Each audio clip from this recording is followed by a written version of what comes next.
In the dark before the Titans had names for what they made, Gaia worked a piece of gray flint between her palms with the particular patience of something that has never been in a hurry. The stone was cold when she found it. It was the particular cold of deep earth, which is not the cold of wind or water, but the cold of pressure and age and the long undisturbed quiet of geological time. She had selected it for its grain, the way the gray ran through it in faint parallel lines, the slight blue-green undertone in its deeper layers, the density of it, the way it sat heavier in the palm than its size should allow. Flint of this quality did not come from just anywhere. It came from specific seams within the body of the earth, from places where ancient sediment had been compressed over immeasurable spans of time into something harder than bone and more precise in its edge than anything that would be made with heat and metal for many centuries afterward. Gaia knew these seams. She was those seams. The stone she held had been part of her own body before it was a tool, and she worked it now with the calm attention of someone shaping something that had already, in some sense, been shaped. The form she was drawing out of the flint was curved, in Hesiod's telling, committed to the written page in his asterisk theogony, asterisk around 700 years before the Common Era. The instrument is called the asterisk harp asterisk, a word that carries the sense of a hooked blade, something sickle-shaped, designed for reaping. The sickle shape is worth dwelling on. It is not a straight blade. It curves. It is built for cutting in an arc, for a motion that comes around rather than driving directly forward, for the particular kind of cutting that requires the cutter to be patient and draw the blade through rather than striking with it. The curve suggests that whatever the asterisk harp asterisk was designed for would require not a blow, but a motion more deliberate than a blow, a careful, continuous action taken at close range, in darkness, with the full attention of the hand. Gaia pressed a harder stone against the edge of the flint and drove small flakes from it, one at a time. Each flake that fell away was a refinement. The edge was coming. It was not visible yet as a finished thing, but it was present in the material as a potential, the way a particular silence is sometimes present in a space before the thing that will fill it arrives. The stone did not catch light because there was no light yet to catch. The world at this stage of the tradition holds a different quality of dark than the dark of a room or a night sky. It is a dark without contrast, without edges defined by anything that glows or reflects. A dark in which the only thing that establishes the reality of the flint is its weight and its texture and the sound it makes when struck. The sound was small, a sharp click, then a ringing that faded quickly in the absorptive dark. Each strike produced this sound, and then the silence took it back. Gaia worked without pausing between strikes, and the rhythm of the shaping had the quality of something very old being done for the first time. She was making a weapon, but the weapon she was making was also an instrument of a different kind. It was a tool for ending something that had continued too long. Uranus, the sky, the vault above the earth, the wide cold darkness studded with the first stars, had been pressing himself down against Gaia since the beginning of what could be called time in this tradition. Hesiod describes their union in terms that suggest it was not a meeting of equals, but a weight, a lying across, the sky lowering its full span down onto the body of the earth, the way a lid comes down over something it encloses. Their children, the Titans, among others, had been born into this perpetual compression, pushed back down into Gaia's body by Uranus each time they tried to emerge, imprisoned inside their own mother by a father who would not allow the world to change. The asterisk harpast asterisk was Gaia's answer to this. She gave it to her son Cronus because Cronus had agreed to use it. The stone was warm from the shaping when she pressed it into his hands. The small residual heat of the work was still in it, not the heat of the metal that would eventually replace it in the making of blades, but the faint biological warmth of sustained handling, the warmth of a tool that has been worked for a long time with bare hands.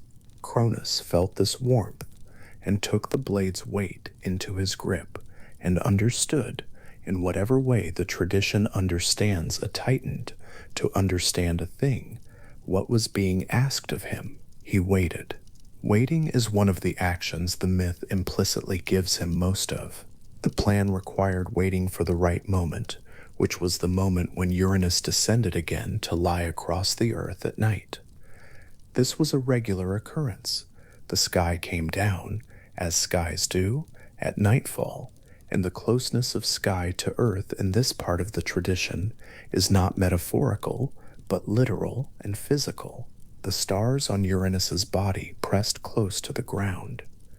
The weight of the sky was something Gaia bore as a consistent pressure, familiar to her by long experience, the thing she had always endured and was now, through Cronus, preparing to end.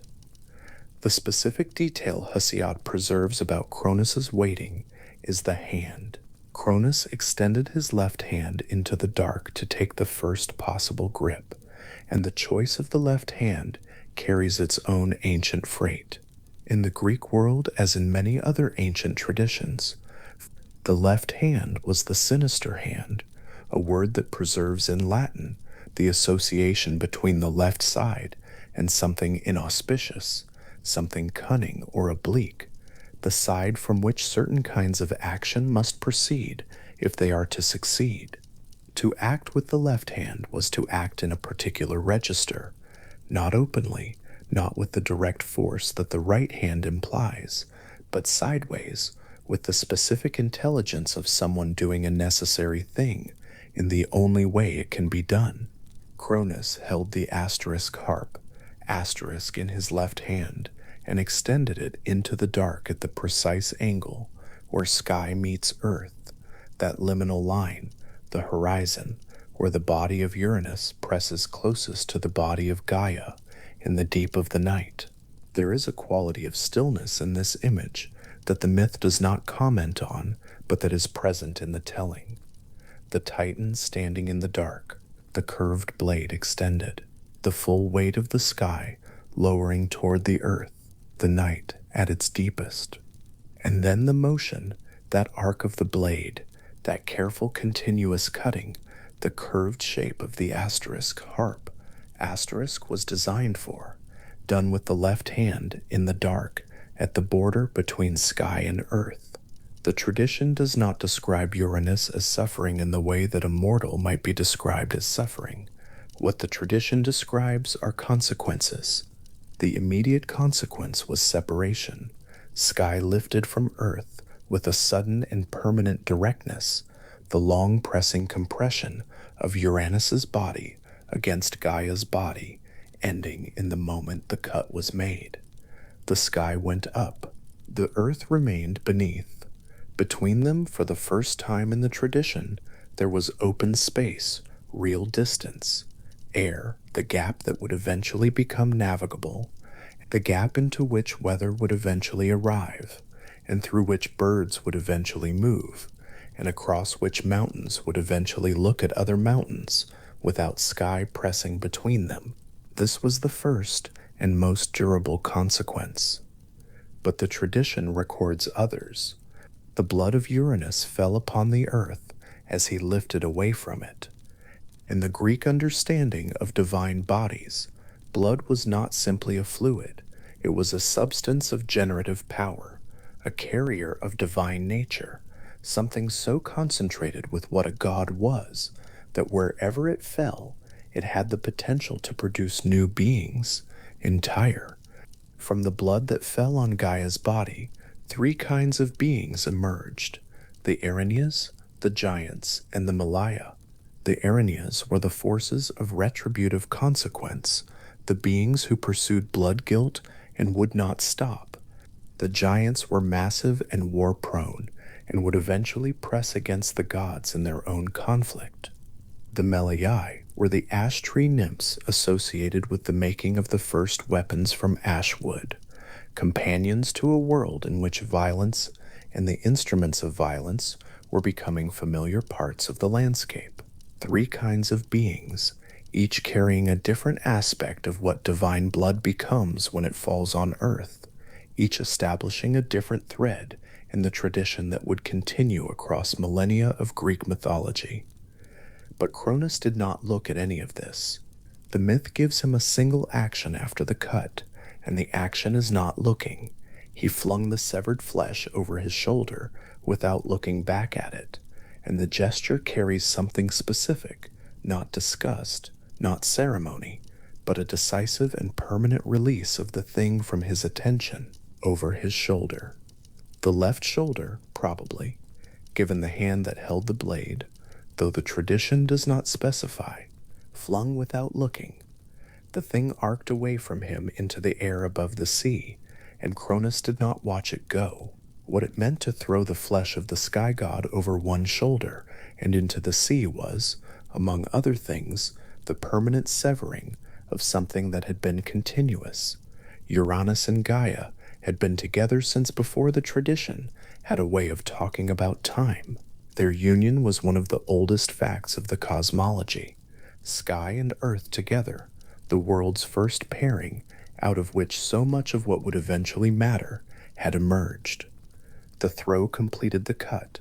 The flesh entered the air, turned through cold dark above the Aegean, traced its long arc above water that was dark and open and had been there longer than the gods who were now crossing it in this unusual way, and fell.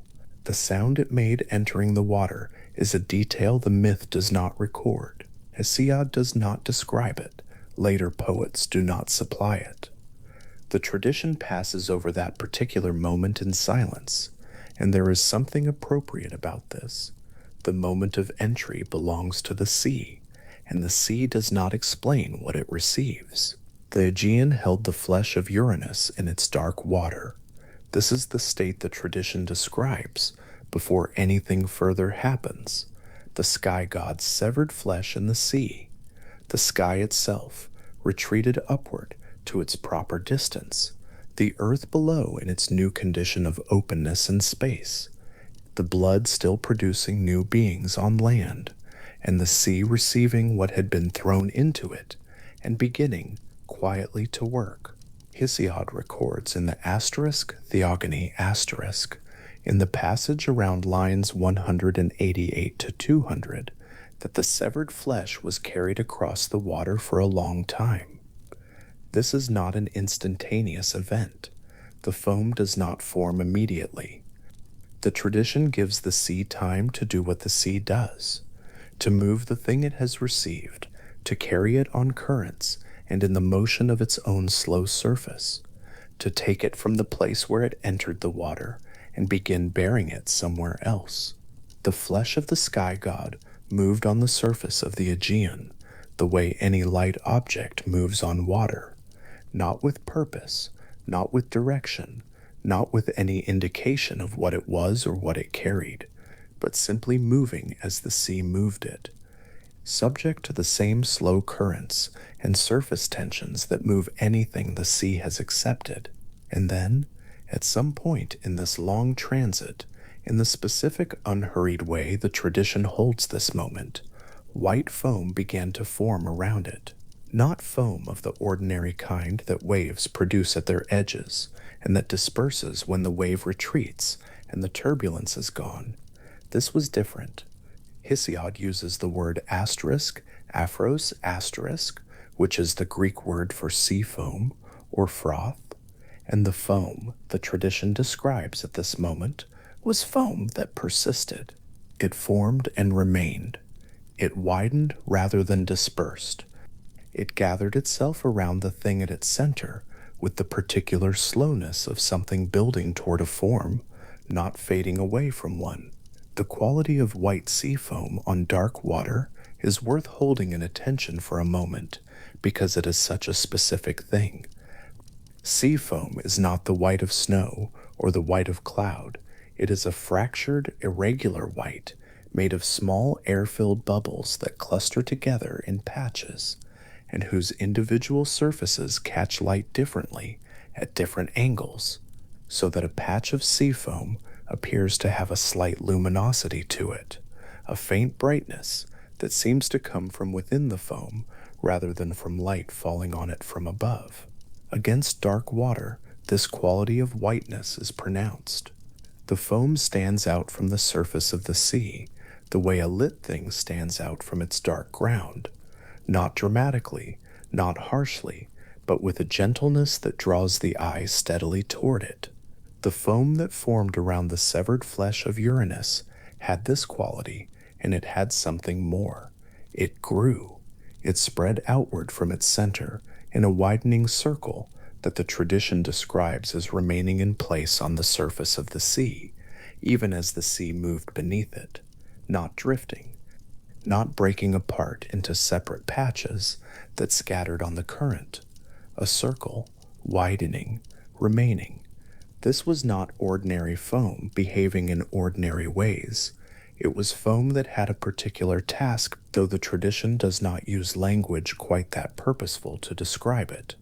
It was foam doing what foam could do in a world where the substance of a severed divine body still carried the concentrated nature of what that divine being had been, where blood falling on earth could produce the Erinyes and the giants and the nymphs of the ash tree, where the sky and the earth could produce titans simply by lying together in the dark. The foam thickened. This is the word that fits what Hesiod describes, though he does not use it as a single dramatic moment. The process was slow, the white of the foam deepening towards something almost solid at its center, the edges still light and scattered and irregular as sea foam always is, but the center becoming something else, something more concentrated, something around which the sea itself seemed to slow. There is a kind of patience in this image that matches the patience of Gaia working the flint. Both are slow processes. Both involve something being drawn out of a raw material by sustained pressure and time. The asterisk harpe. Asterisk required the removal of small flakes, one at a time until the edge was present. The foam required the slow gathering of the sea's own surface material around a generative center until something else was present. Both are processes the tradition does not rush. Hesiod does not say this happened quickly. The verb he eventually uses for what emerged from the foam carries the meaning of being nurtured or reared, a word that implies sustained development over time, growth, the long process of becoming. And so, in the dark, on the open sea, in the widening circle of white foam that had formed around what Cronus had thrown without looking back, something was very slowly beginning. The Aegean at this stage of the tradition is a specific sea, not a metaphor for water, not the sea in general, but a particular body of cold, dark salt water in the eastern Mediterranean, bounded by land on most sides, navigable between islands, a sea that actual ships would eventually cross, carrying actual cargo between actual ports, a sea whose currents and weather patterns the Greeks who first told this story knew from practical experience. Placing the birth of a goddess in a real sea rather than a mythological abstraction is something the tradition does deliberately and repeatedly. The specific geography matters. Hesiod names specific islands. The sea has a name. The story happens in a place that was also, simultaneously, a place where fishermen pulled nets and sailors read the wind. This combination, the sacred event and the real sea occupying the same water, is one of the distinctive qualities of the Greek mythological tradition. The gods move through actual geography. Their stories are anchored to specific coastlines, specific islands, specific routes through the Mediterranean, that any sailor who listened to the asterisk theogony, asterisk being recited, would recognize. And so the foam on the Aegean is both the material from which something divine is forming, and also foam on the actual Aegean, the same sea, the same water, the same particular quality of Mediterranean dark, above which the foam sits and widens and holds its position. What it was holding at its center is not yet named.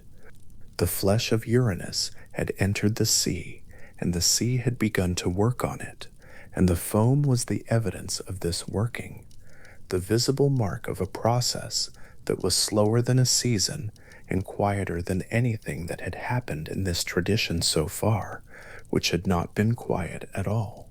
The shaping of the asterisk harpy, asterisk in darkness, the long waiting, the cutting, the blood falling on earth and producing three orders of being, the severed flesh arcing over the water and entering it without a recorded sound.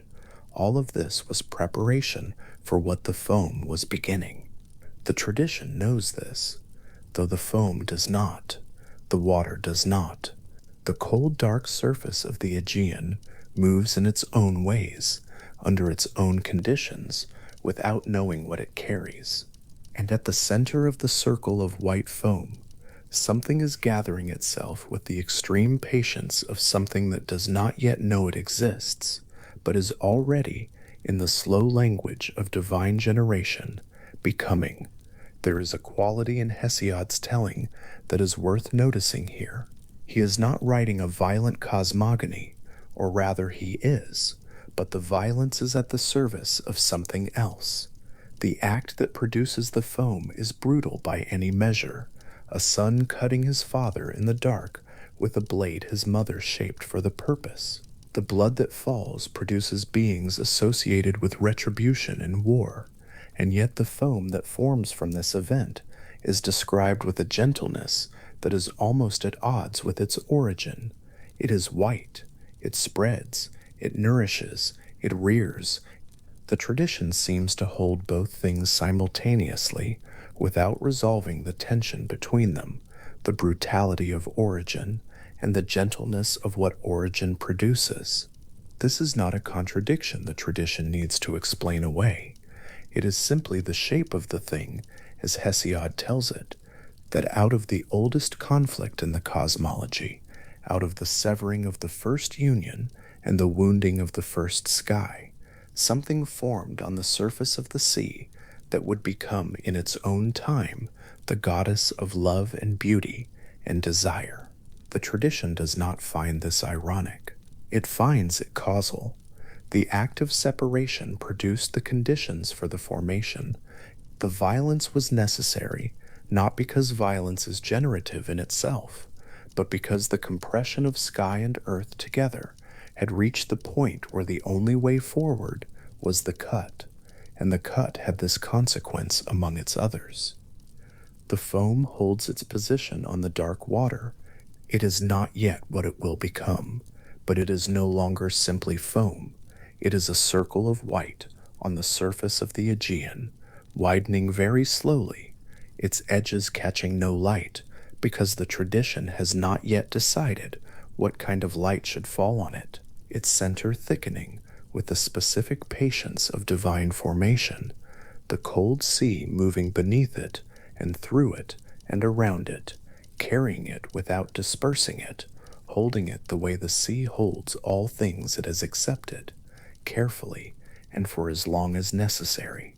The asterisk harp, asterisk, is somewhere in the dark behind all of this.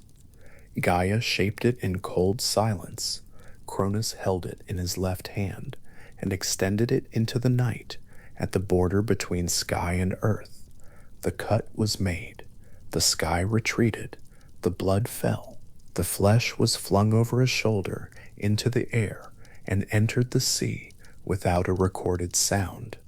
And from that entry, from that long transit on the cold water, from the slow formation of white foam around a center that had been placed there by one of the oldest acts of rebellion in the tradition, a circle of brightness, sits on the surface of the Aegean and does not disperse, and does not drift away, and does not stop widening, and does not stop being what it is beginning to become. The sea holds it, the dark holds the sea, the foam holds the center, and the center holds, with the particular quietness of something that does not yet know its own name, the patience of what is only just beginning. Somewhere in the long dark between one island and another, in water that has been cold since before the tradition learned to speak about cold, the widening circle of white foam sits motionless on a sea that is otherwise moving, and what is at the center of it is very slowly, over a time the myth declines to measure, beginning. The foam sits on the open water in the early light, not the foam of a breaking wave, not the brief lace of white that forms at a shoreline and dissolves again in seconds. This foam is different in its nature from the start. It sits farther out, where the water is deep, and the surface moves only in long, slow swells, and it holds itself together in a way that ordinary foam does not. At its outer edge, the individual bubbles are small and irregular, clustered unevenly against one another, each one catching the pale early light in a slightly different way, so that the whole border of the mass seems to shift and glimmer without any single part of it actually moving. The water around it is darker, a blue so deep it is almost gray in the early morning, and the foam lies against that darkness, the way a cloud lies against an open sky, self-contained, luminous, defined at its edges by the contrast between its own brightness and everything surrounding it. The foam moves differently from the water beneath it. The swells pass through it without breaking it apart, the way swells pass through a thing that has already chosen its own coherence. When the surface of the sea tilts gently upward under a long wave, the foam rides the tilt without dispersing, tilts back as the wave passes, and is still again. It breathes, almost, with the breathing of the water, but it does not dissolve. It does not thin at its edges and scatter into the surrounding sea, the way foam made by wind and wave will thin and scatter. Its edges hold, its center remains opaque, and in the growing light of the early morning, the white of it deepens rather than fades, becomes more present, more particular, more clearly itself against the surrounding dark. Hesiod, composing the asterisk Theogony, asterisk in the region of Boeotia, sometime around 700 BCE, used a specific Greek word for what the foam was doing around the severed flesh of the sky god. The word was a threefloa, a word that means nurtured or reared, the word one uses for the slow growing of something young and necessary into the fullness of what it is. It is the word for what a parent does for a child, across years. It is the word for what the ground does for a seed, across a season. Hesiod did not choose a word that meant appeared, or materialized, or was made. He chose a word that meant was brought up slowly, was fed over time, was held in the right conditions until what it was becoming was ready to become it fully. The foam was not the container for a goddess who was already formed inside it, waiting only to be released. The foam was doing something to what was at its center. The foam was the process by which something that could become a goddess was, over time, becoming one. That distinction is worth sitting with quietly, in the way that certain distinctions from very old texts are worth sitting with, not because they settle something, but because they open it. The goddess was not hidden inside the foam like a pearl inside a shell. She was, in the oldest account the tradition gives, being made by the foam itself, shaped within it, nurtured by the specific substance of the sea surface, the place where the water and the air are in continuous contact, the place that is neither one thing nor the other, but participates in both. The foam was her medium, the way the earth is the medium of a seed, and like a seed, the process she underwent inside it was slow, was by the Greek word's own implication, the kind of slow that requires patience on the part of the world holding it. The center of the foam is wider than its edges, and it has been this way since the foam first formed, some long time ago, days perhaps, or longer. The myth does not give a number and does not seem to need one. The center has been thickening gradually towards something that is no longer quite liquid, no longer quite air. It is denser than foam. It is more opaque. Where the light falls on the outer edge of the mass, it enters slightly. The small bubbles are translucent in a way that lets just a thin brightness through. But at the center, the light does not enter. It rests on the surface of the white and stays there, as though the center has become solid enough to hold it, and the center is, at this hour in the growing morning light, slightly raised above the surrounding foam. Not much. The way the top of a loaf of bread rises slightly above the rim of its pan, a curve so gentle it might be a trick of the early light. But it is not a trick. The center has been rising for some time now, rising the way something rises when it is being organized from within. The Greek noun asterisk, aphros, asterisk, sea foam, or froth, the kind of froth that forms on seawater, gave the goddess her name, or so the Greeks of Hesiod's time understood it.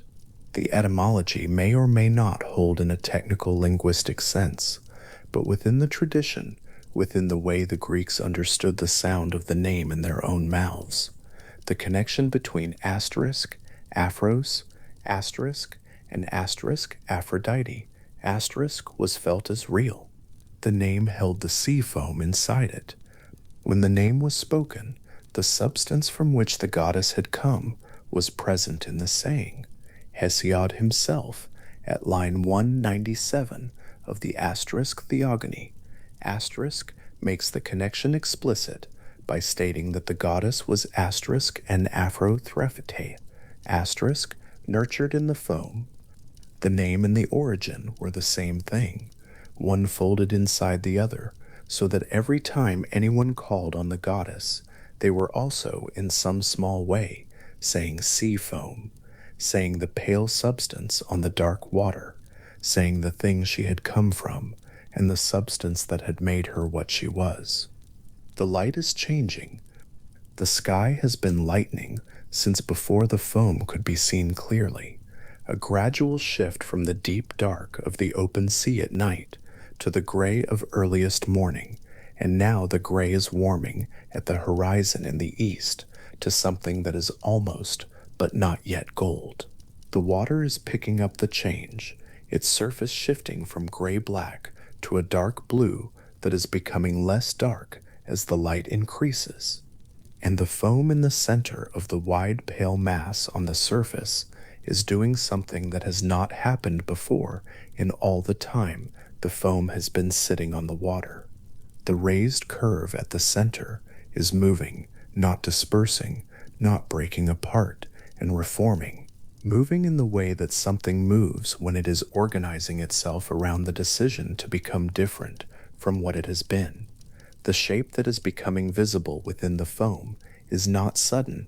That is the first thing to understand about it. There is no moment at which it is not there, and then a moment at which it is. It is instead the way a figure becomes visible in fog as the fog thins, not appearing but clarifying. The foam around the center is still dense and white, still fully present, but the mass at the center is taking on a character that is different from the sea foam at its edges. The small irregular bubbles that make up the outer border of the whole formation are still there, still moving in their slight way, still catching the light unevenly. But the center is no longer made of small bubbles. The center is becoming something that when the light falls on it, does not scatter into separate points of brightness, but holds the light as a continuous surface holds it, smooth, even, the way a face holds light differently from the surface of water. There is no alarm in this. The sea does not react. The long swells continue their passage from west to east, continuing the work they have been doing across the whole breadth of the open water. The birds that fly low over the sea surface at this hour continue their low flight, their wingtips nearly touching the water as they bank and shift direction. The sky continues its slow project of brightening. Nothing in the world of the sea and the early morning treats what is happening at the center of the foam mass as unusual. It is happening with the same unhurried authority as everything else happening on the surface of this sea at this hour. The lightning of the water, the long breathing of the swell, the first thin gold at the horizon to the east. It belongs to the morning, the way the morning belongs to the sea, quietly, without announcement. The west wind, Zephyrus, moves across the surface of the water from the west. He is not a storm. He is not the kind of wind that raises waves or drives ships. He is the particular low, unhurried wind of a morning in early spring, the kind that moves across open water without breaking the surface into whitecaps, the kind that carries things gently without urgency, the kind that a person sitting in a small boat would feel as a slight warmth on the left cheek and a very slow movement in one direction. He has been on this part of the sea since before the light changed. He knows this part of the sea, and he is moving now across the water in the direction of the foam mass, carrying the foam-borne form, the way a careful breath carries something light across a surface without lifting it or disturbing it, simply moving it in one direction, gradually, with a wind's quiet authority over the surface of the world. The foam mass moves with him. It does not resist. The long swells that have been carrying it in their general eastward direction have been cooperating with this movement all along, as though the sea has had, from the beginning, some general orientation toward a particular shore. And under Zephyrus's low and even pressure from the west, the foam mass continues its eastward passage, the center of it still raised and still changing, still doing the slow work of becoming whatever it is in the process of becoming, undisturbed by the movement of wind and water around it. The foam at its edges catches the wind and seems to thin slightly at the very outermost border, but the center holds. The center has always held. This is how the fifth Homeric hymn and later artistic tradition understood the transit of the goddess across the water toward shore as a procession attended by the elements, the wind behind her, the sea below her, the light opening in the east ahead of her. The tradition's later versions of this passage would add more. The Nerean sea nymphs in attendance, the hooray waiting at the shore, the whole apparatus of a divine arrival, organized and prepared. But in Hesiod's version, the older version, the one that the asterisk theogony asterisk gives, the transit is simpler, and because of that simplicity, somehow larger. There is the foam, there is the water, there is the long crossing. Whatever cooperation the sea offered to the process was the cooperation of the sea's own nature, not a staged attendance. The sea carried the goddess the way the sea carries everything. It carries with the impersonal, unhurried generosity of something that moves, because that is what it does. Something else is happening at the edges of the foam now. Not at the outer border, but just inside it, at the place where the small irregular bubbles begin to give way to the denser, smoother substance at the center. The water in that zone, the water between the foam mass and the open sea around it, has gone very still. The swells continue to pass beneath it, but the surface of that water moves differently, less textured, more like glass, as though the water there has decided to give its entire attention to what is at its center and cannot afford to do anything else.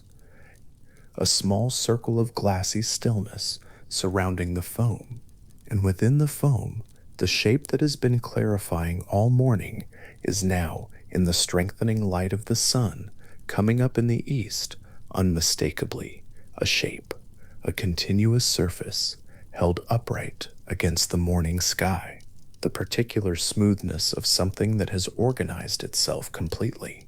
The sea surface, in the old Greek understanding of the world, was a boundary of unusual significance, not the depths which belonged entirely to one realm, and not the air above the water, which belonged entirely to another. The surface was the zone where the two realms touched each other continuously, where the water and the air were in permanent and restless negotiation, where foam was produced by the friction of that meeting. Aphrodite, born from sea foam, born from the substance that the meeting of two realms continuously produces, was, from the beginning, a being of the boundary. Neither the depths nor the heights, but the surface, the place of contact, the place where things that are different from each other are always, in some degree, becoming the same. The tradition would find many ways to describe her in the centuries after Hesiod, would add attributes and stories and genealogies and domains, but the origin in foam was always there, at the root of the name and the root of the nature, born from the meeting place, born from the continuous friction of unlike things touching. The shore is closer now. The foam mass has been moving east for longer than any single morning, but in this morning, in the light of this particular dawn, the water is changing character in the way that water changes character as it approaches land. It is shallower. The swells are shorter. The color of it is different, a lighter blue, warmer, with more green in it, the color of coastal water where the bottom is near enough to affect the surface. And ahead, at a distance that is becoming less, the pale line of a beach is visible, a low shore, a long curve of sand, the dark green of the land behind it, rising gently from the water's edge. Zephyrus, still moving from the west, carries the foam mass toward that shore with the same even, unhurried pressure he has maintained across the whole crossing. The beach is quiet. There are no figures waiting on it at this hour. There is only the sand, pale and smooth in the early light, and the last of the night retreating from it, and the first of the sun, still low in the east, beginning to warm the upper surface of each grain of sand on the seaward-facing slope of the beach. The sea comes to this beach in low, regular waves at this hour, not the heavy surf of a storm coast, but the gentle, self-repeating arrival of a calm morning's tide. Each wave comes in on a slight angle, spreads itself as far up the sand as its momentum allows, and then draws back with a sound that is less than a sound, more like the suggestion of one, the soft, continuous retreat of water over sand that is so regular and so unhurried that it becomes eventually indistinguishable from silence. Hesiod states, at the relevant passage of the asterisk theogony, asterisk, that Aphrodite emerged from the sea foam as a fully formed adult goddess. This is not unusual within the Greek mythological tradition, which was generally uninterested in the divine childhood of gods who required it. What she emerged as, she was. There was no gradual acquisition of divine nature over time, no growing into her power. The power was there, fully present, from the first moment of her emergence, as fully present as the sea itself is present, as fully present as the morning is present when it arrives. And the tradition records one specific, particular fact about that first emergence that carries something of the same quality as the foam itself, that the moment her feet touched the earth, grass grew under them, not already there when she arrived, not growing slowly over the following season, growing at the moment of contact, the ground responding to her presence with an immediate and irreversible aliveness, the earth itself doing what the earth does most essentially, making things grow in direct response to her being there. Think of that image slowly, a foot touching sand, or earth, or the grass verge at the water's edge, and the moment of contact producing a thin, bright line of green pushing upward through whatever had been there before. Not one blade, not a single shoot requiring inspection to confirm. A line of grass, following the exact path of each footfall, growing at the pace of her arrival, the ground keeping up with her step by step as she came up from the water. The story does not explain this. It does not offer the mechanism.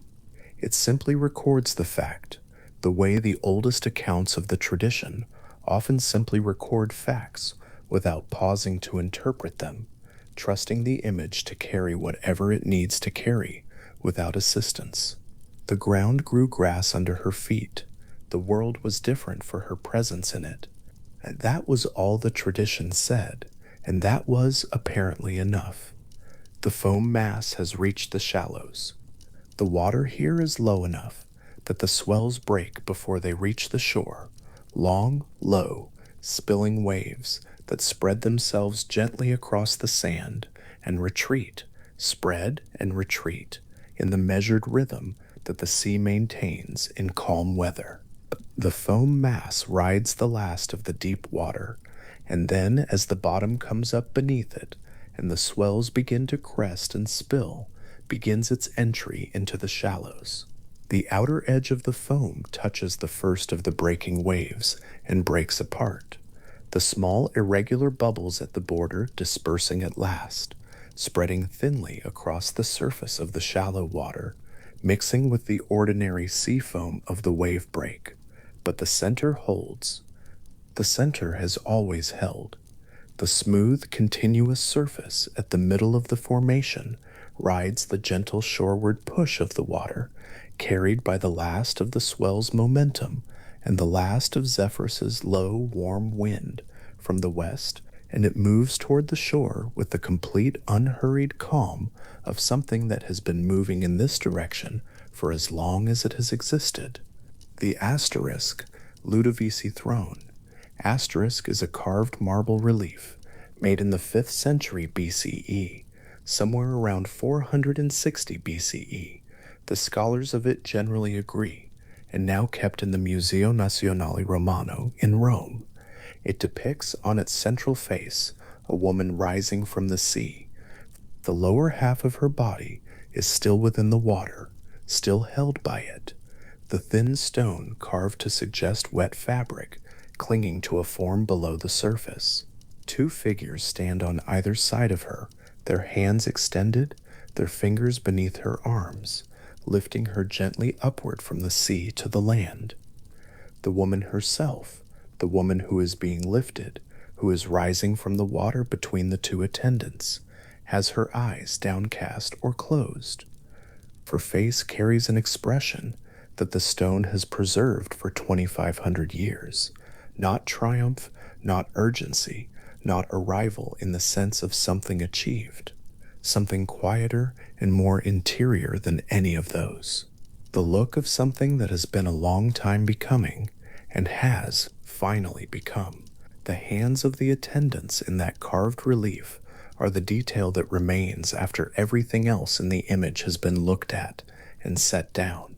The way the fingers are placed, not gripping, not clasping, but supporting, the cupped upward posture of hands that are helping something complete a process already largely completed, offering the last little assistance required to bring what is already 99 parts of the way there to its full arrival. The stone in the area of those hands has been worked to a particular smoothness, smoother than the surrounding carved surfaces, and in certain light it seems to carry a warmth that the colder areas of the marble do not have. Not actually warm, not literally, but the eye reads it as slightly different, slightly more finished, slightly more real than the stone around it, as though the sculptor at those specific points The hands holding the goddess up from the sea put more time in, more patience, more returning to the surface until it was right. The shore at Cyprus. Cyprus sits at the eastern end of the Mediterranean, and the western coast of the island faces open water, and in the morning light, the water on that coast is a particular pale blue-green that the stone of the island's shore seems to echo, the local limestone weathering over time to a shade not entirely unlike the shallow water just off the beach. Hesiod's account gives Cyprus as one of the places where the foam-born goddess came to land, describing it alongside Cythera in the asterisk theogony, asterisk passage that tracks her first movement from the open sea toward shore, or Wallenberg hymn, the ancient poem addressed to Aphrodite that begins by describing her universal dominion over every living thing, locates her formal reception on the island of Cyprus. The Horai, the personifications of the seasons, the goddesses of the ordered time of the natural world, were waiting at the shore to receive her. They dressed her in immortal garments. They placed gold jewelry at her wrists and her throat. Fate laid flowers in her hair, and the flowers were not wilted by the damp of the sea crossing. The image from the Homeric hymn is one of careful, practiced ceremony. The Horai move around the newly arrived goddess with the unhurried precision of people who have been given an important task and intend to do it with the right attention. They do not hurry. They do not express surprise or wonder at what has happened, at the foam-born goddess standing on the shore of Cyprus with the sea still pulling back from her feet. Bikustid. The garment is placed. The jewelry is settled. The flowers are arranged. The ceremony of arrival, the transformation of the raw emergence from the sea into the formal installation of a new cosmic power in the world, proceeds with the orderliness of something that has been long anticipated and carefully prepared for, even if nothing quite like it has ever happened before. The grass grows under her feet. This is Hesiod's detail, and the Homeric hymn does not contradict it, and neither does anything else in the tradition that has survived. The grass grows under her feet as she comes up the beach from the water, and the green line of it follows her exact path, growing where she has been as she moves toward where she is going, the earth leaving a continuous record of her passage. The sand above the water line would not hold the grass. Sand is sand, not soil, and grass does not grow in dry beach sand. But the tradition does not say she came ashore exactly at the sand. The tradition says the ground grew grass under her feet, and the image suggests a meeting point slightly further up, where the sand begins to give way to soil, where the beach becomes the edge of the land that is the land's actual self. There, the grass. There, the green line of it pushing up through whatever was there a moment before. There, the first mark her presence made on the ground of the world she was entering. The foam at the very edge of the water is ordinary now. The outer parts of the mass that carried the goddess to shore have dispersed in the shallows, mixing with the wave-break foam of the ordinary sea, thinning to nothing against the sand. What the waves bring to the beach now is what they always bring, the brief thin lacework of white at the wave's trailing edge, spreading up the slope of the sand, and then retreating, leaving a dark line of wet and a few small bubbles that collapse within seconds. It is the same foam that appears at every shore in every ordinary morning. It does not have the character of the foam that was. It does not hold itself together. It does not thicken at its center. It disperses as sea foam disperses, because there is nothing at its center to hold it, and the substance of what was at the center of the other foam has been elsewhere for some time now, walking up the beach with the Horai in attendance, leaving a line of grass behind it on the ground. The sea from which she came is doing what the sea does, The long swells continue to move from west to east across the open water, carrying with them the accumulated energy of the whole breadth of the sea behind them. The sun is higher now, the early flat light replaced by something warmer and more direct, and the water picks up the light differently at this hour, more silvered, more surface bright, the individual wave faces catching the sun and holding it for a moment before the angle changes.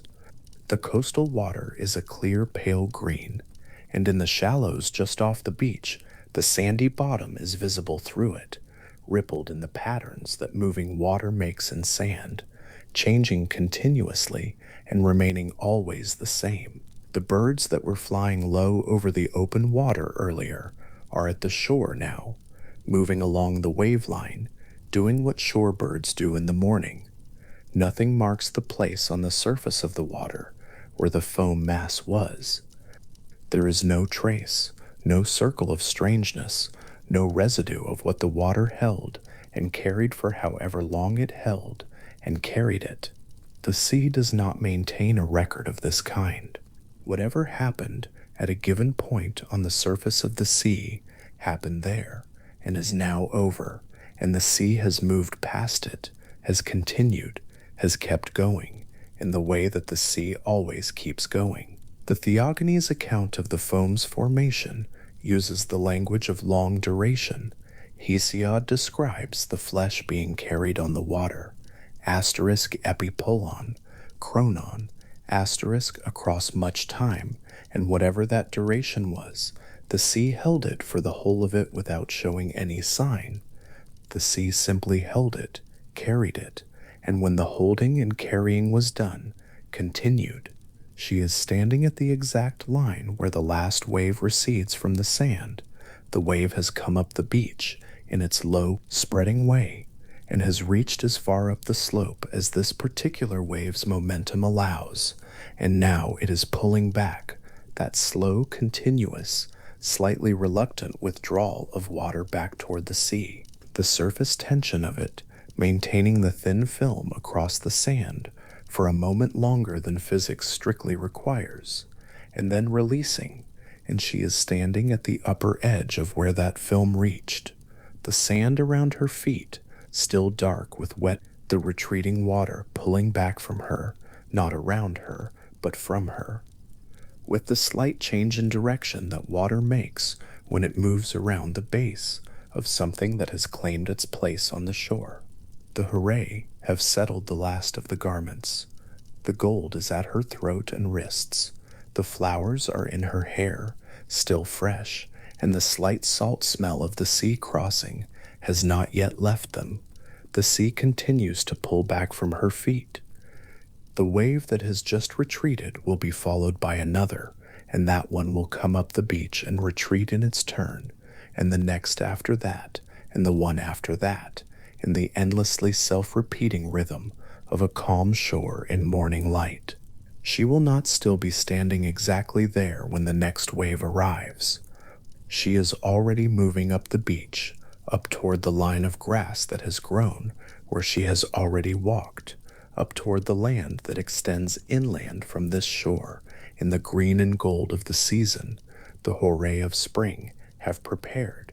But the sea continues to come to this shore regardless, as it came before she arrived, and will come after she has gone far inland, wave after wave, in the even, patient rhythm that the sea maintains across every shore it reaches, as though the sea itself is demonstrating, by its own persistent arrival, that something worth arriving at is here. The whole ocean has been preparing for this shore. That is not quite Hesiod's statement, and not quite the Homeric hymn statement, and not quite any single ancient source's statement, and yet it is something the tradition, taken together, implies. The long arc of the severed flesh of the sky god crossing above the sea, the contact with the water and the slow beginning of the foam, the long crossing of the open sea, carried by swells and by the gentle cooperation of the west wind, the thickening of the foam around something that was, over time being nurtured into its full nature. The gradual clarification of the form within the white, the shallowing of the water, the approach of the shore, the last push of wind and wave that carried the foam-born goddess to the sand, the grass growing in the path of her first steps on the land, all of it a single continuous movement from the open sea toward this particular shore, with nothing hurried and nothing interrupted and nothing left undone. The whole ocean has been preparing for this shore, and the shore has been receiving what the ocean brought, and the goddess is standing at the line where the last wave recedes, and the sea is still pulling back from her feet. The island of Cythera sits at the southern edge of the Peloponnese, the way a stone sits at the edge of a table, not quite belonging to either surface, held in place by something that is not quite gravity. Seen from the water to the south, in the early light, it appears as a long gray-green shape, rising gradually out of the Aegean, its low hills catching the first horizontal light, while the water around it is still dark. Behind it, curving away to the northeast, is Cape Malea, the southernmost point of the Greek mainland, the cape that ancient sailors feared for its winds and its sudden weather, the place where, in the old accounts, the sea changed its character and became something less predictable. The channel between Cythera and the cape is narrow enough that a ship passing through it can see both shores at once.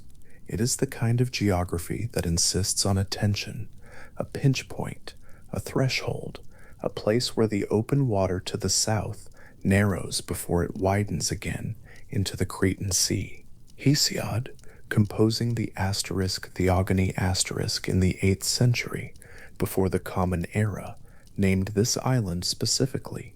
In lines 192 and 193 of that poem, he records that the sea foam carrying the new goddess drifted first to Cythera, and he calls the island Hyr, meaning holy, meaning set apart.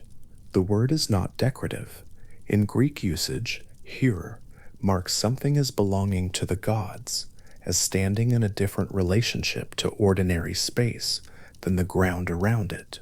For Hesiod to apply it to Cythera in passing, without explanation, suggests that he expected his listeners to already understand the island's significance, that its holiness was already settled knowledge, already ancient, already the kind of thing that did not need to be argued for. The name alone was enough. The island's precise position matters in the story that tradition tells. Cythera does not sit in open water like some islands, unconnected to any particular direction or route. It sits at the junction of two seas, where the Aegean meets the route south toward Crete and east toward Cyprus, a piece of foam drifting in from the open water to the west, from the direction of the Ionian Sea and the great stretch of Mediterranean beyond it, would naturally encounter Cythera first before anything else. The geography and the myth fit each other with the particular ease of things that have been together for a long time. Whether the myth shaped the way the ancient Greeks read the island's position, or whether the island's position shaped the myth, is not a question the tradition asks. The two simply agree. What Hesiod describes as the foam's first landfall at Cythera is not quite an arrival and not quite a departure. The tradition does not have the goddess staying there, building a temple, leaving footprints in the sand. Cythera is a pause, a brief orientation before the longer movement eastward. The foam rested near the island long enough for the island to be named in the account, long enough for the island to carry the mark of that contact forward through all the centuries of worship that followed.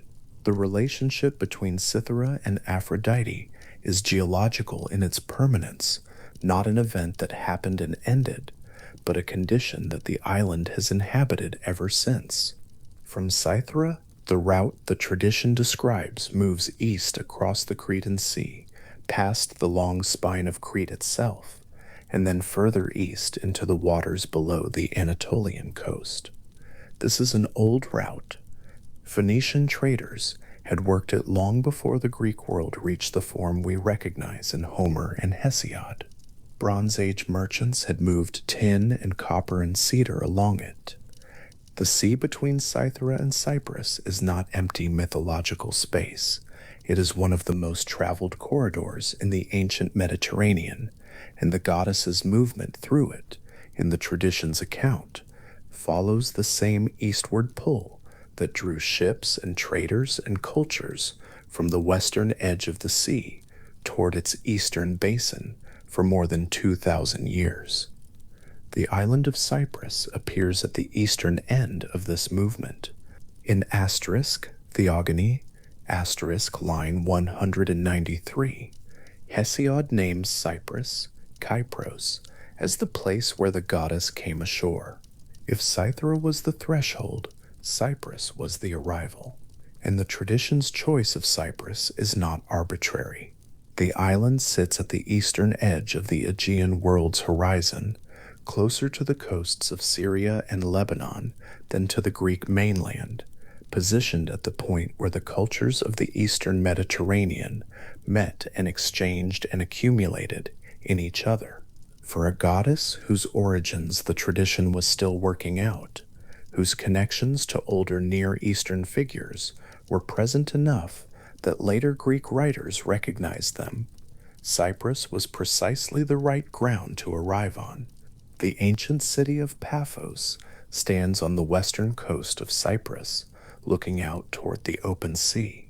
It is one of the oldest continuously inhabited places on the island, and its history as a sacred site reaches back well before the form of Aphrodite worship that Greek texts describe. The most celebrated sanctuary of Aphrodite in the ancient world was here, not at Athens, not at Corinth, not at Sparta, but at Paphos on this eastern island that the Western Greeks still thought of as slightly distant, slightly exotic, slightly closer than comfort required to the great Phoenician ports across the water. The sanctuary's fame was real and durable. Ancient writers referred to it with the particular brevity they used for things everyone already knew about. To go to Paphos was to go to Aphrodite's own place, in a way that no other sanctuary could quite claim to be.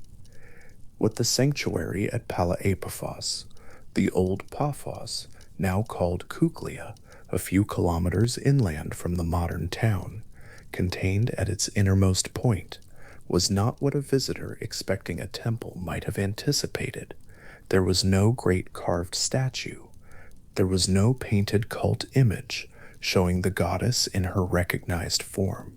The sacred object at the center of the Paphian precinct was a stone, a batiple, a roughly conical shape, dark-colored, gray or near black, uncarved. Ancient sources describe it as worn smooth at the top, anointed with oil, surrounded by offerings. It was not a representation of the goddess. It was, in the understanding of those who worshipped there, the goddess's actual presence, or the nearest physical approach to that presence that the world of solid matter could manage. There is something in this that asks to be held carefully. The oldest, most celebrated, most widely acknowledged center of Aphrodite worship in the Greek world kept at its heart not a beautiful image, but a dark, smooth stone. The sanctuary's fame rested not on the quality of its art, but on the age and the weight of what it contained, on the sense available to anyone who walked into that precinct that this stone had been receiving the world's attention for longer than memory reached. The stone's significance was not in its appearance, it was in its persistence, and in what persistence meant. Excavations at Palaepaphos have recovered materials reaching back to at least the late Bronze Age, to roughly 1,200 years before the Common Era. Among the objects recovered from these levels, and from the early Iron Age strata above them, are terracotta figurines, small female figures, usually standing, usually facing forward, with the particular frontal calm that characterizes votive objects made to be placed rather than handled. They are not large. Most are no taller than a hand's length. Their features are simplified in the way that small objects made in large numbers tend to be simplified, not crude, but concentrated, reduced to what the material and the scale required.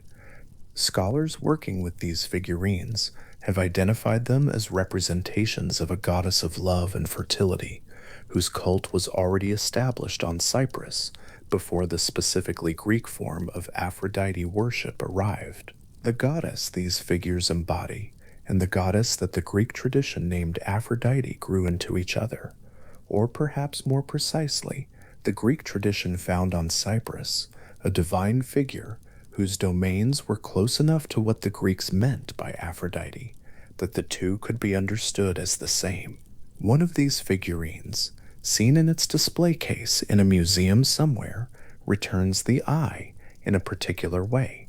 The frontal posture is absolute, not posed, not active, simply present, oriented toward whatever is in front of it in the way that a standing person is oriented, waiting for nothing, requiring nothing. The surface of the terracotta has the specific warmth that fired clay takes on with age, a color that sits between amber and ochre. The features are present but gentle, eyes suggested rather than carved, a mouth that neither smiles nor does not smile. Someone made this object. Someone carried it to the edge of a stone precinct and placed it there with the particular care one uses for things that are being given, rather than simply set down. That act of placing happened more than 2,500 years ago, and the figurine has been sitting in one form of enclosure or another, precinct, excavation trench, museum case ever since. Herodotus, writing his asterisk, History's asterisk in the 5th century before the Common Era, records in Book 1, Chapter 105, that the Phoenicians had established a sanctuary to their own goddess Astarte on Cythera before the Greeks did. This is a piece of information that Herodotus passes along without particular emphasis, in the way that he often deposits significant facts, briefly, in the middle of something else, as though assuming the reader can be trusted to note its weight without being told to. What it means for the geography of the myth is this. The two islands that the Greek tradition names as Aphrodite's first stops, Cythera and Cyprus, were both places where a closely related Near Eastern goddess was already being worshipped by the time Greek culture arrived. The myth's account of Aphrodite drifting to Cythera and then to Cyprus describes a movement that real religious history also makes. The foam-born goddess traveled east along the same route that Phoenician traders and their religious traditions had already traveled west. Astarte, the Phoenician goddess, shared with Aphrodite the domains of love and desire and the sea. She, too, was associated with the morning and evening star. With Venus, the planet that the Greeks would later name for Aphrodite. The connections between them are close enough that ancient Greek writers sometimes noted them directly, treating the two goddesses as versions of the same divine figure expressed in different cultural vocabularies. The tradition does not say this explicitly when telling the story of the foam and the sea, but the geography of the myth carries the information anyway. Cythera and Cyprus are the places where these traditions overlapped and folded into each other over centuries of contact. When the Greek myth names those islands as Aphrodite's first shores, it names the actual historical sites where the eastern and western strands of her worship met. The 5th Homeric hymn, a poem composed likely in the 7th or early 6th century before the Common Era, attributed to the tradition associated with Homer, but not the work of any single author, describes what happened when Aphrodite arrived on Cyprus. The Horae, the divine personifications of the seasons, were waiting for her. The hymn pictures their reception of the new goddess in careful, unhurried terms. They brought immortal garments. They placed gold ornaments in her hair. They adorned her with everything that the tradition held proper for a goddess coming into her full presence, not because she lacked these things, but because the moment of arrival was the moment when her position among the gods was formally, visibly established. The Hore's role was ceremonial in the particular way that ceremony operates when something important is being made permanent. What they did was not practical. It was a form of recognition. The image the hymn builds of this scene has a quality of slowness and precision that belongs to things done deliberately, with full attention. The Hore are not rushing. They are not surprised. They move around the goddess with the particular ease of figures who have been waiting for something and find when it arrives that they are ready. Their hands in Aphrodite's still damp hair, placing the gold, arranging the flowers, straightening whatever needs straightening, move with the care of those who understand that what they are doing will be remembered, not because anyone is watching who needs to be impressed, because the act itself deserves the attention it receives. Gold jewelry in sea damp hair has a specific sensory weight in the imagination, the cool metal against warm skin that is still slightly salt-touched, the weight of the ornament, the way it would settle as the hair dried around it. The hymn does not linger on these details explicitly, but the scene contains them implicitly, the way a carefully described setting contains the smells and temperatures it does not name. The Hore works slowly. The morning light on Cyprus in the hymn's account has that particular quality of early light in a warm climate, low, slightly golden, not yet harsh, the kind of light that makes everything it touches look significant without making it look dramatic. What the hymn records in this scene is a transformation, not of the goddess herself, who arrived fully formed, but of her status. The raw emergence from the sea is behind her. The formal reception on the Cypriot shore is completing the process that the sea foam began. By the time the Hore are done, Aphrodite is not simply a being who has arrived. She is a goddess installed in her domain, recognized by the cosmic order, given the form that the divine world required her to take. The ceremony on the shore is the complement to the emergence from the water.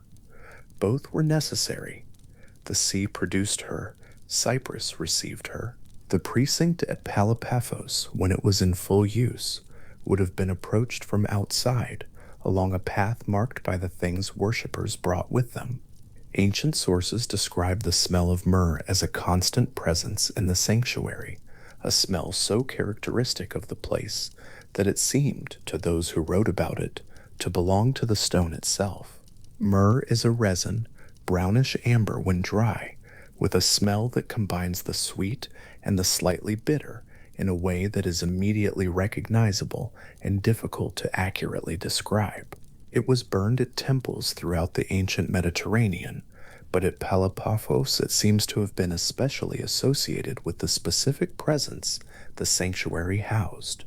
The stone at the center of the precinct was anointed with oil rather than with fire, but the atmosphere around it carried the myrrh that the surrounding worship produced, and the two smells, oil and myrrh, mixed in whatever air moved through the open precinct. Open precincts are a particular kind of sacred space. They are not enclosed in the way that a temple interior is enclosed, not dark, not sheltered, not producing the sense of removal from the world that a roofed building creates.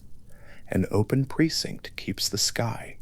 Standing in one, even at midday, the worshipper is still under the same sky that covers everything, still in contact with the wind and the light that belong to the world outside.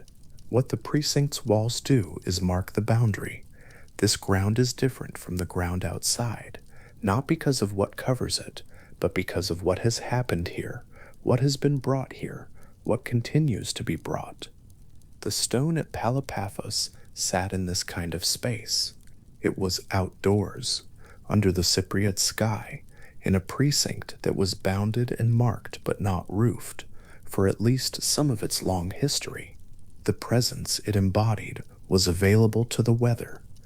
Herodotus's information about the Phoenician presence on Cythera raises a question the tradition does not explicitly pursue. What was it about these two islands that drew worship of this kind of goddess to them so durably? Part of the answer is probably geographical. Cythera's position at the junction of the Aegean and the Cretan Sea made it a landmark, a place ships noted and named and returned to. Cyprus's position at the eastern edge of the Greek world, near the great Phoenician ports of the Levantine coast, made it a meeting point, the place where what came from the west and what came from the east found a common shore. The goddesses who were worshipped at these junctions were, perhaps inevitably, goddesses who themselves dealt in connection and crossing, who belonged to the movement between things rather than to any fixed point. The conical betel stone at Palapaphos, gray or near black, uncarved, worn at the top by centuries of handling and anointing, is one of the most quietly remarkable objects in the long history of Aphrodite worship. For a goddess so consistently associated in later tradition with beauty and with art made in the service of beauty, the most sacred object in her most sacred sanctuary, was a thing that had resisted representation entirely. It was simply a stone, but a stone whose significance had accumulated over 10 centuries of continuous attention, whose smoothness at the top was the smoothness of 10 centuries of oil and hands. Nothing was depicted on it, because nothing needed to be depicted. The presence it carried was older than depiction. That kind of age does something specific to a sacred object. A newly made cult statue, however beautiful, however skillfully carved, is a thing that someone made, and it carries the mark of its making, the signs of craft, of intention, of a particular moment in history when someone decided to make it this way rather than another way.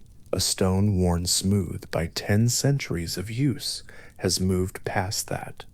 Whatever individual act first designated it as sacred is entirely gone, absorbed into the accumulation that followed. What remains is the surface as the centuries have made it, the oil soaked into the grain of the stone.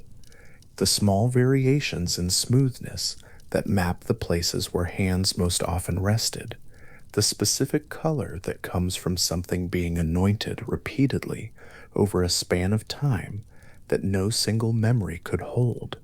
Worshippers arriving at the precinct at Palapaphos would have passed through the approach, smelled the myrrh before they saw the stone, and then stood before an object that had been receiving this same attention since before their grandparents' grandparents were born. The weight of that continuity was probably part of the experience, the sense that this was not something they were beginning, but something they were joining, something already in motion long before them, and clearly intending to continue long after. Sacred places accumulate this quality unevenly. Some sanctuaries feel new no matter how old they are. Others carry their age in the stone itself, in the worn steps and the darkened thresholds, in the specific way the air sits inside them. The Phoenician trading vessel that Herodotus's account implies would have been present in the waters around Cythera, a real ship with real cargo, crewed by people who knew the coastal routes of the eastern Mediterranean as well as they knew the streets of their home cities, carried its own religious practices alongside its trade goods. The cedarwood smell that characterized Phoenician ships, the smell of the timber that made them, would have been present on the deck and in the hold, mixing with whatever the ship was carrying. The sailors who anchored off Cythera would have been aware of the island's sacred status. They may have made offerings before they left. The relationship between trade and worship in the ancient Mediterranean was not a paradox that needed resolving. It was simply the way things were organized, with the divine world and the commercial world occupying the same geographic routes and the same human attention. The route from Cythera to Cyprus, traveled by Phoenician ships, by Greek traders, by the foam in the myth and the myth itself, is roughly 800 kilometers of open water. Ancient ships made this crossing in stages, stopping at islands along the way, navigating by the stars at night and by the shape of the coastline by day. The sea between the two islands is the sea that the oldest versions of Aphrodite's story crossed. When Hesiod describes the foam drifting from Cythera towards Cyprus, he is describing movement through a real stretch of water that his audience knew, water they had seen or had heard described by those who had seen it, or whose character they understood from the sailors and traders who came through their cities. The myth's geography was legible to its first listeners in a way that is still partially available. The islands are still there. The sea between them still has the character that ancient accounts describe. The distance is still the same distance. There is a quality that attaches to places that have been considered sacred for a very long time. It is not the same as beauty, and it is not the same as age alone. Old places that were never sacred have their own kind of presence, but it is different. What accumulates at a sanctuary over centuries is something closer to attention, the collected attention of everyone who ever came there, every act of offering, every moment of standing before the stone, or the precinct, or the particular view that the sacred place commanded. All of that gradually deposited into the ground and the walls and the objects that remain. The Beidel stone at Palapaphos holds all of it, holds it in the only way that an object can hold anything across that span of time, which is silently, without effort, without choosing to hold or not to hold, simply by remaining. The small terracotta figurines recovered from Palapaphos and from sites across Cyprus, the ones dated to the early Iron Age, placed by worshippers who cupped them in both hands before setting them down, were made for this purpose, not to last forever, not to be preserved, but to be left. The act of making and leaving a votive object is an act of separation, something made, held, offered, released. The object remains at the sanctuary when the worshipper goes home. It joins the accumulation. It adds its small weight to the presence that the place carries. Most votive objects from ancient sanctuaries were eventually cleared away, broken, buried in a bothrus, a pit near the sanctuary designated for old offerings, to make room for new ones. They were not preserved as art, because they were not art. They were gifts, and gifts that have been received move out of the giver's possession. The fact that some of them survived, that an excavation 100 years ago uncovered them from the earth near the sanctuary and placed them in museum cases, is not what they were made for. But they are still present, still frontal in their posture, still facing forward into whatever is in front of them. The western coast of Cyprus in the late afternoon has a specific quality of light. The sun, moving toward the horizon over the sea, comes from behind the island. The island stands between the sun and the water to the west, so that the light on the coastline at this hour is a reflected light, coming back from the water in the distance and finding the shore again from the wrong direction. This makes the shadows fall in unexpected places. The precinct at Palaiopaphos, open to the sky, would have received this light in that same unexpected way. The stone at its center, dark and worn smooth, would have caught the reflected light on its upper surface, the surface worn smooth by anointing, in a way that might have seemed, to someone standing there in the late afternoon, less like a stone reflecting light, and more like a stone that held light of its own. The tradition does not describe the betel stone's appearance in this kind of sensory detail. What it records is the stone's significance, the sense, consistent across all the ancient sources that mention Polypaphos, that what was housed in that precinct was the real thing, not a representation of it. The sanctuary's fame was not the fame of a beautiful building or a beautiful image. It was the fame of a place where the actual presence was. Pilgrims came from across the Greek world and beyond it to stand in that open precinct on the western Cypriot coast and be in the proximity of what the stone held. What they found when they arrived was a dark stone in an open courtyard, the smell of myrrh and the weight of 10 centuries of others who had arrived the same way and stood in the same place and felt perhaps the same thing. The island of Cythera, seen again from the water as a ship moves away from it eastward, gray-green, low on the southern horizon, the cape curving away behind it to the right, diminishes slowly rather than disappearing suddenly, the way islands do when the sea is calm and the air is clear. It holds its position on the horizon for a long time before it finally drops below the waterline. The myth's brief visit there, the foam resting, the holy island named, the movement continuing eastward, has the quality of a pause before a larger arrival, which is exactly what it was. The island received the first contact and passed the presence onward. This is not a diminishment of Cythera's role. It is simply what first landfalls do. The presence does not stop at the first place it touches. It continues toward the place where it is going to stay. The precinct at Polypaphos is still there. The ruins of it, the excavated ground, the foundations of walls that once enclosed that open courtyard. The betel stone is no longer in situ, having been moved in the course of excavation and scholarship to a position that allows study rather than worship. But the ground where it stood is still the ground where it stood, and the sky above Kuklia is still the Cypriot sky, and the sea to the west is still visible from the low hills above the site on a clear day. The accumulation that the sanctuary held for 10 centuries did not vanish when the worship stopped.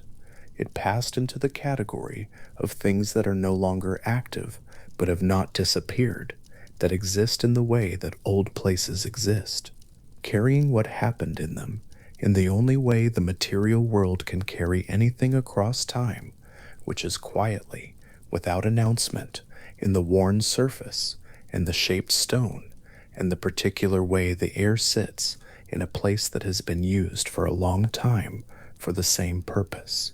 The dark Botticelli stone, smooth at its upper surface, sits somewhere in an archive or a case or a storage room associated with a museum, and the smoothness it carries is the smoothness of 10 centuries of oil and hands, of all the mornings and evenings and midday hours when someone stood before it in the open precinct under the Cypriot sky and placed their hands on its worn top and held them there for the length of whatever they needed to say.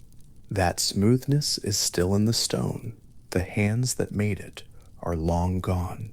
The stone holds only what stone holds, the shape that time and attention gave it, worn into its surface in the only language that stone knows, which is the language of what has touched it and for how long. Somewhere in the enclosure near the temple wall, before anything else, comes the sound of doves. It arrives before they are visible, a low, continuous cooing that moves through stone courtyards, the way water moves through a cupped hand, not filling anything completely, but making itself felt in every part of the space at once. The sound has a particular quality that is difficult to name precisely.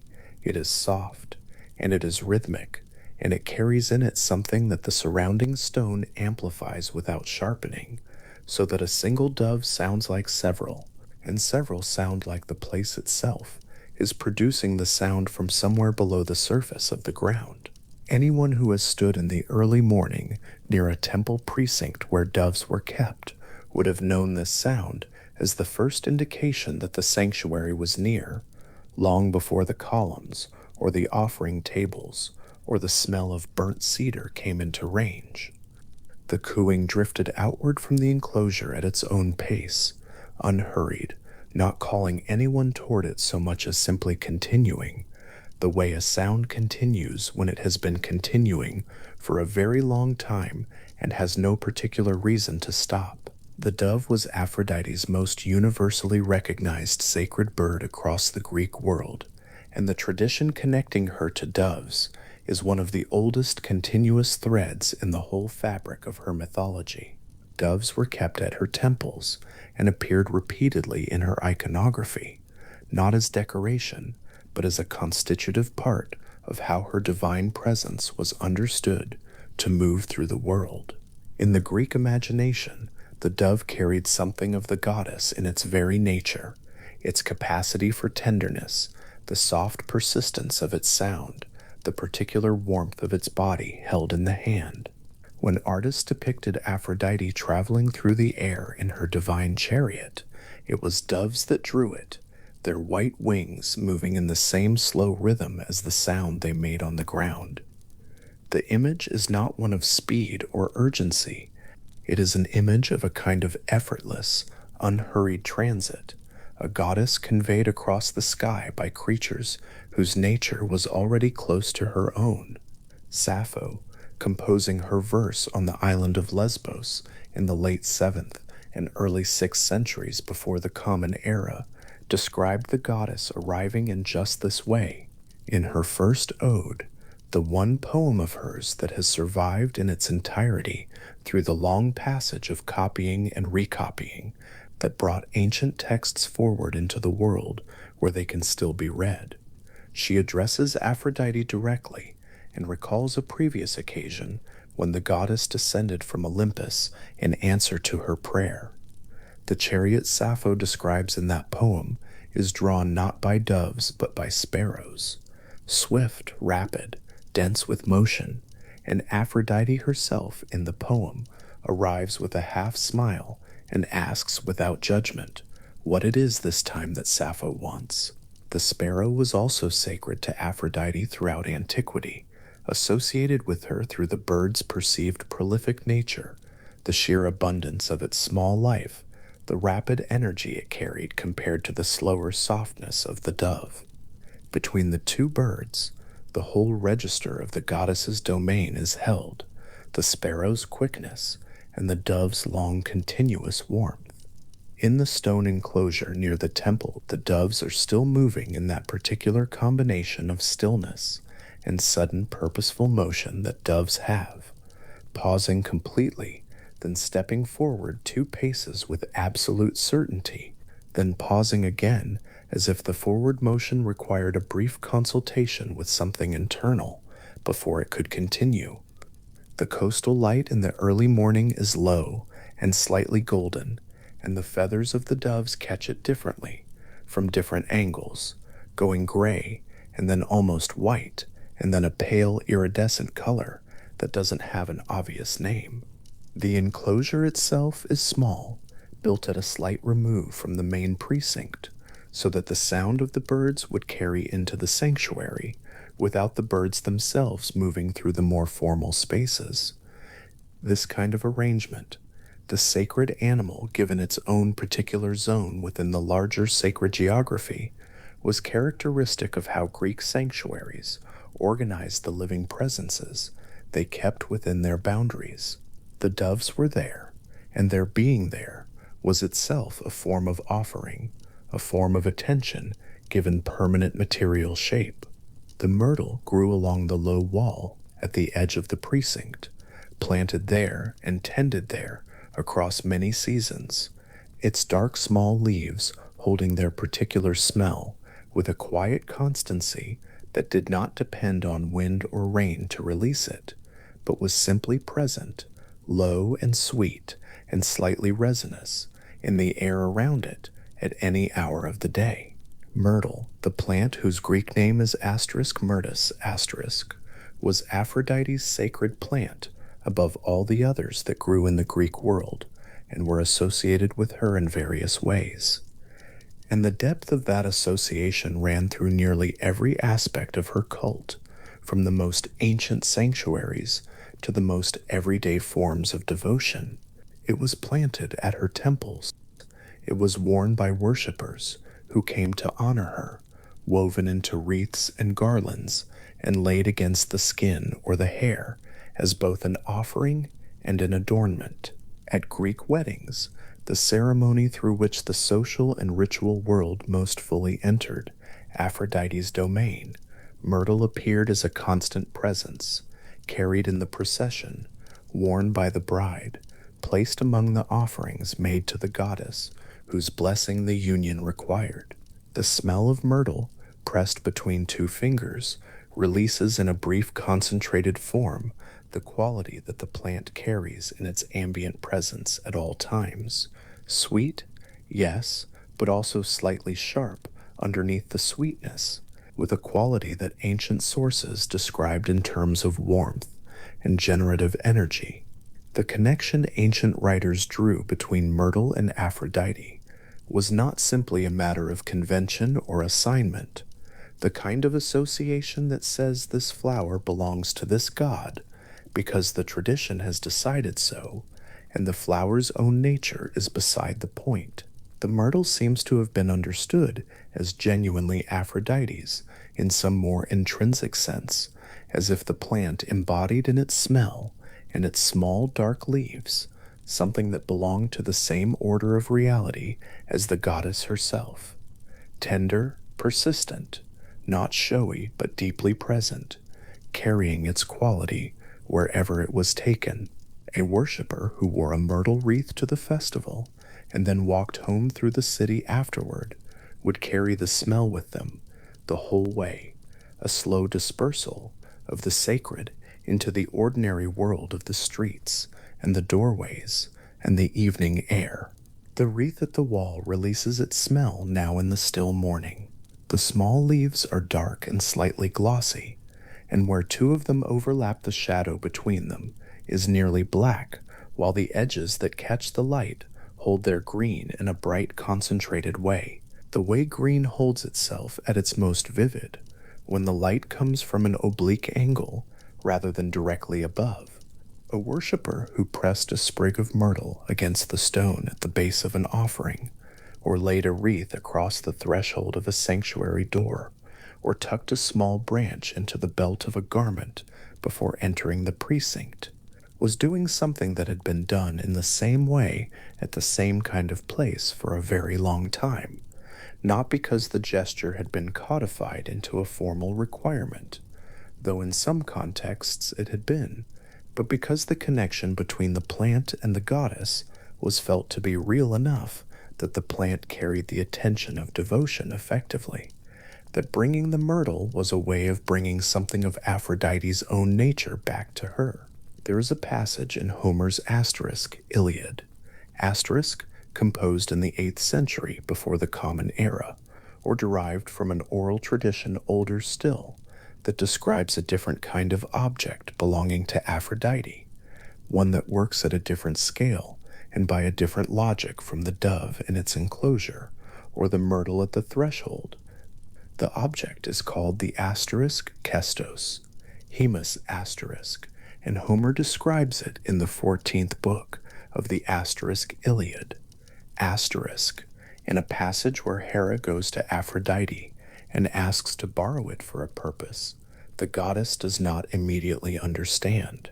The Kestos Hemus was an embroidered girdle, a band of decorated cloth worn across the body, and what Aphrodite describes when she takes it from herself and gives it to Hera is nothing less than a comprehensive account of everything the object contains within its embroidered surface. All the forms of love, all the forms of desire, all the forms of longing that can move from one body toward another, and more than that, the specific capacity to steal the mind, even of those who are ordinarily governed by wisdom and judgment and careful thought. Homer describes the moment when the girdle passes from Aphrodite's shoulders into Hera's hands with a precision that makes the object briefly, vividly material. It is warm, and it is decorated, and it holds within its folds something that exceeds decoration entirely. The asterisk Kestos hymns. Asterisk was not understood as a metaphor in the tradition that preserved and used the asterisk Iliad. Asterisk, it was understood as a real object with a real power, an instrument of the goddess's domain that had been made into a portable form, so that the force of love and longing could be directed where it was needed without requiring Aphrodite herself to be present. Ra wanted to use it to distract Zeus from the war at Troy, to draw his attention from the battlefield and toward herself, and she understood that borrowing this particular object from Aphrodite was the surest possible way to accomplish that. Aphrodite lent it, describing its contents without judgment, and folded it into Hera's hands with the care one gives to something that is both fragile and formidable. The fabric is still warm when Hera receives it. That detail, the warmth of the cloth after being worn against the body, is the detail that makes the asterisk Kestos Hemus asterisk feel less like a divine artifact and more like a garment, something that has been against skin and carries the temperature of that contact. Homer keeps his divine objects close to the material world in this way, grounding their extraordinary properties in ordinary physical facts. The warmth of the girdle, the texture of the embroidered cloth, the weight of it being folded into new hands, these are the details through which the poem makes its divine world continuous with the physical world the listener inhabits. And the power the girdle holds, described in terms of every form of love, from the most straightforward to the most consuming, is a power Aphrodite carries all the time, without its being made external and portable. The asterisk Kestos Hemus asterisk simply made that power visible and transferable and held in the hands. Sappho wrote about roses the way she wrote about everything connected to Aphrodite, with a directness that assumed the connection was so well understood that it needed no explanation, only evocation. In her verse, Aphrodite appears as rose-fingered, a compound epithet that carries in its two syllables the color and the texture and the particular delicacy that roses held for the poetic imagination of the archaic Greek world. Sappho was writing in the late 7th and early 6th centuries, before the Common Era, and her use of the rose in association with Aphrodite is among the earliest surviving literary evidence for a connection that later writers would return to.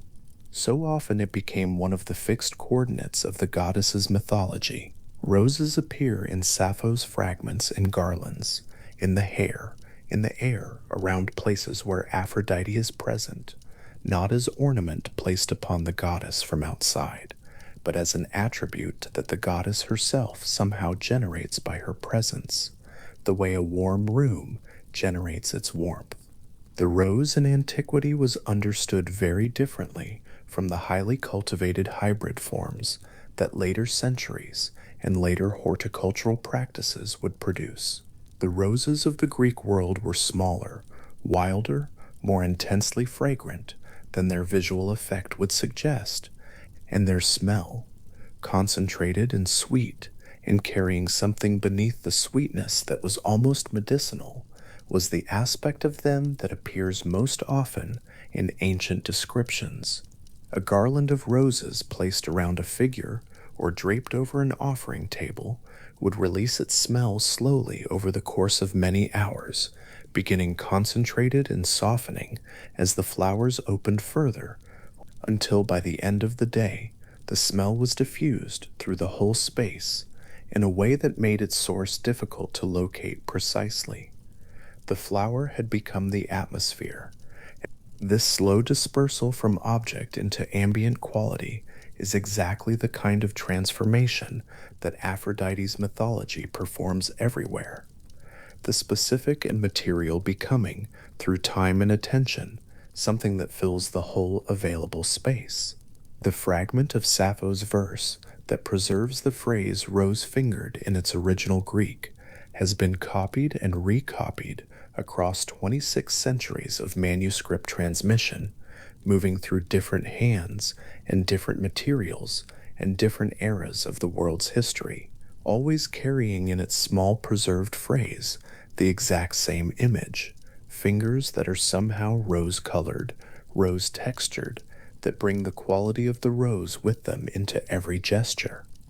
The papyrus on which one version of the fragment was recorded has faded at its edges to a pale tan, but the letters in the center of the preserved piece are still legible, still precise, still holding the specific Greek syllables in exactly the order Sappho placed them when she composed the poem in Lesbos sometime in the decades around 600 before the Common Era.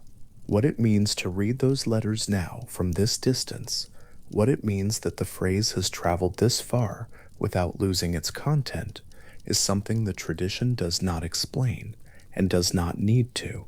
The phrase is there. The rose is there inside it. The goddess is there inside the rose.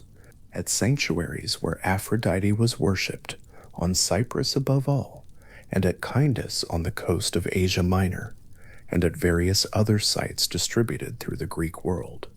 Worshippers brought offerings that are now recovered by archaeological excavation and studied in the quiet of museum collections and scholarly publications. Among those offerings across multiple sanctuary sites, excavations have recovered marine shells, scallop shells, primarily, and other bivalves, their ridged surfaces still carrying the faint white of the sea salt that once clung to them. The shells were carried to the sanctuary by worshippers who had gathered them at the shore, sometimes from considerable distances, and placed them at the base of offering tables, or around the feet of cult images, or at the edges of sacred precincts. The act of bringing a shell from the sea to a sanctuary of Aphrodite was not a grand gesture. It was a small one, something cupped in both hands and carried carefully, something that smelled of the water it had come from, something that connected the worshipper's ordinary physical world of shores and tides and salt air to the sanctuary's more formal sacred geography. The connection between Aphrodite and the shell was practically operative in cult worship at these sites, which is to say, worshippers brought actual shells as actual offerings, not as symbols pointing toward an abstract idea, but as objects whose nature was understood to be genuinely connected to the goddess's own nature and origin. The shell and the sea and the foam and the goddess belong to the same order of being. In the understanding of these worshippers, and the small act of carrying a shell from the shore to the precinct was a way of reenacting or honoring that connection in the most material form available to an ordinary person on an ordinary day.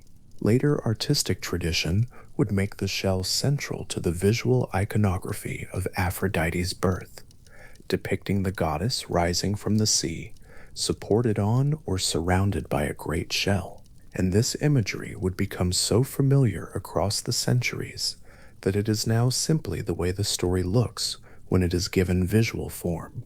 But the shells in the archaeological record came first. The devotion preceded the iconography. The worshippers who cupped a scallop shell in both hands and carried it to the sanctuary were doing something very old. The particular smell of a scallop shell held in the hand, the clean salt smell, the faint mineral quality underneath it. The way the smell is strongest in the ridged interior and fades at the smooth outer surface is the smell of shorelines in general and of this goddess in particular, and it has been the smell of her offerings at the places where she was worshipped since at least the early centuries of the first millennium before the Common Era. A worshipper at Palapaphos, who placed a shell at the base of the great conical stone in the inner precinct, was placing there not just a sea object, but an object that connected the sacred center of the sanctuary directly to the shoreline, where the goddess was understood to have first arrived, carried to land by the cooperation of wind and wave from a longer crossing that began somewhere farther back in the history of the sea. The shell held all of that in its small ridged form. It held it without effort. It held it the way objects hold things, when the connection between them and what they hold has been recognized and honored for a very long time. A worshipper in an ancient sanctuary of Aphrodite, properly prepared for the visit, would have carried several of these things at once. The myrtle wreath, woven at home that morning from sprigs gathered from the plant at the garden wall, the leaves still releasing their smell in the warmth of the hands that shaped the wreath around a circle of bent wood. Perhaps a small amount of rose oil in a sealed pottery vessel to be poured as a liquid offering at the base of the offering table. Perhaps a shell carried from the shore, placed carefully in a fold of cloth so that it would not be broken on the road. Perhaps a small terracotta dove bought from one of the vendors who operated near the sanctuary precinct and who kept supplies of the most common votive forms for worshippers who had not brought objects from home. All of these things together formed a kind of personal sacred world that the worshipper carried with them on the road to the sanctuary. The smell of myrtle, the weight of the shell, the small clay bird in the cloth, all of them representing different facets of the same devotion, different material forms of the same attention. The terracotta dove would have been made in a workshop somewhere in the city, formed from the same clay used to make ordinary domestic pottery, and fired in the same kiln, but shaped into the bird's form with a care that distinguished the votive object from the utilitarian one. The wings would be suggested rather than detailed, the head rounded and slightly forward tilted in the posture that doves hold when they are at rest, the whole small object fitting in the palm of a hand with a gentle weight. After the worshipper placed it in the sanctuary, at the foot of an offering table, against the base of a statue, in one of the deposits that accumulated at the edges of sacred precincts over the years and decades and centuries of a temple's active life, the dove would remain there among dozens or hundreds of others, placed by other worshippers at other times, a small population of clay birds accumulating in the shadows of the precinct, each one having been carried to this place from somewhere else by hands that have long since gone from the world, but whose gesture of carrying and placing remains legible in the object itself. The kestos hemus, the dove in its enclosure, the myrtle wreath at the garden wall, the rose oil in its sealed vessel, the shell carried from the shore in a fold of cloth. Taken together, these objects form a kind of vocabulary for approaching Aphrodite, a set of material forms through which devotion could be expressed without requiring elaborate ceremony or priestly mediation or access to the great sanctuaries. Ordinary devotion in the ancient Greek world was largely a domestic and personal practice, carried out in homes and at neighborhood shrines and in the small gestures of everyday life. A sprig of myrtle placed by a door, a dove kept in an enclosure in a courtyard, a few rose petals floating in a bowl of water on a windowsill. The goddess was present in these small practices as genuinely as she was present in the great cult sites of Cyprus and Cnidus and Cythera. Her domain, love and desire, and the tender persistence of attraction was a domain that operated at every scale simultaneously, from the cosmological level, where gods themselves came under its power, to the most local and intimate level of ordinary human life. Sappho understood this simultaneity better than almost any other ancient writer whose work has survived. Her poems hold the universal and the personal in the same frame without strain, moving from an address to the goddess herself to the description of a specific physical sensation, the fluttering in the chest, the heat under the skin, the particular quality of silence that falls when the beloved appears, without any sense that the divine and the human are operating in different registers. Aphrodite in Sappho's verse is not distant or abstract. She arrives in the poem with a half smile and asks, "What is it this time?" And the poem's narrator has to answer. The goddess is responsive.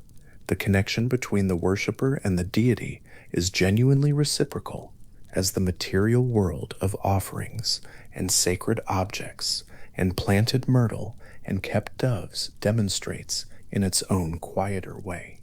You bring the wreath, and the smell disperses through the precinct, and something in the place responds to having been attended to. In the afternoon, the light in a sanctuary precinct of Aphrodite would have gone golden and low, the same light that now comes through an open window onto a stone surface where a myrtle wreath has been set down. The smell of the myrtle is in the room. It is a specific smell, not generic sweetness, but the particular combination of warmth and slight sharpness that belongs to this plant, and to this plant above all the others in her garden. The precinct at this hour is mostly quiet. The doves in their enclosure have settled. The offerings from the morning are still in their places. The shell at the base of the offering table, the clay bird in its position at the edge of the deposit, the rose oil having been poured out and now simply present as a dark stain on the pale stone surface where libations have been poured for many years. The afternoon smell is a compound of all of these, myrtle and rose oil and the faint mineral quality of shell and the dry warm smell of stone that has been in the sun all day. This is the atmosphere of devotion, not solemn or severe, but present and intimate, organized around a set of objects and smells and sounds that belong specifically to this goddess and to this place. The worshipper who assembled these objects and carried them here and placed them carefully in the spaces assigned to offerings was doing something that required attention without demanding elaborate knowledge, that could be done by a young woman or an old one, by someone arriving at the sanctuary for the first time, or someone who had come every year of their life. The practice held its meaning at every level of formality. A wreath woven quickly and carried quickly to a precinct threshold was not less real an offering than a carved marble votive placed in the inner precinct by someone with the means and the occasion to commission it.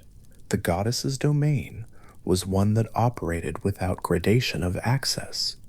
Love did not distinguish between the formally observant and the casually devout, and neither, the tradition held, did the goddess herself. The sparrow that crossed the courtyard just now, small, quick, sure of its direction, was gone before it could be watched for long, but the doves in their enclosure are still there. Their sound has not changed.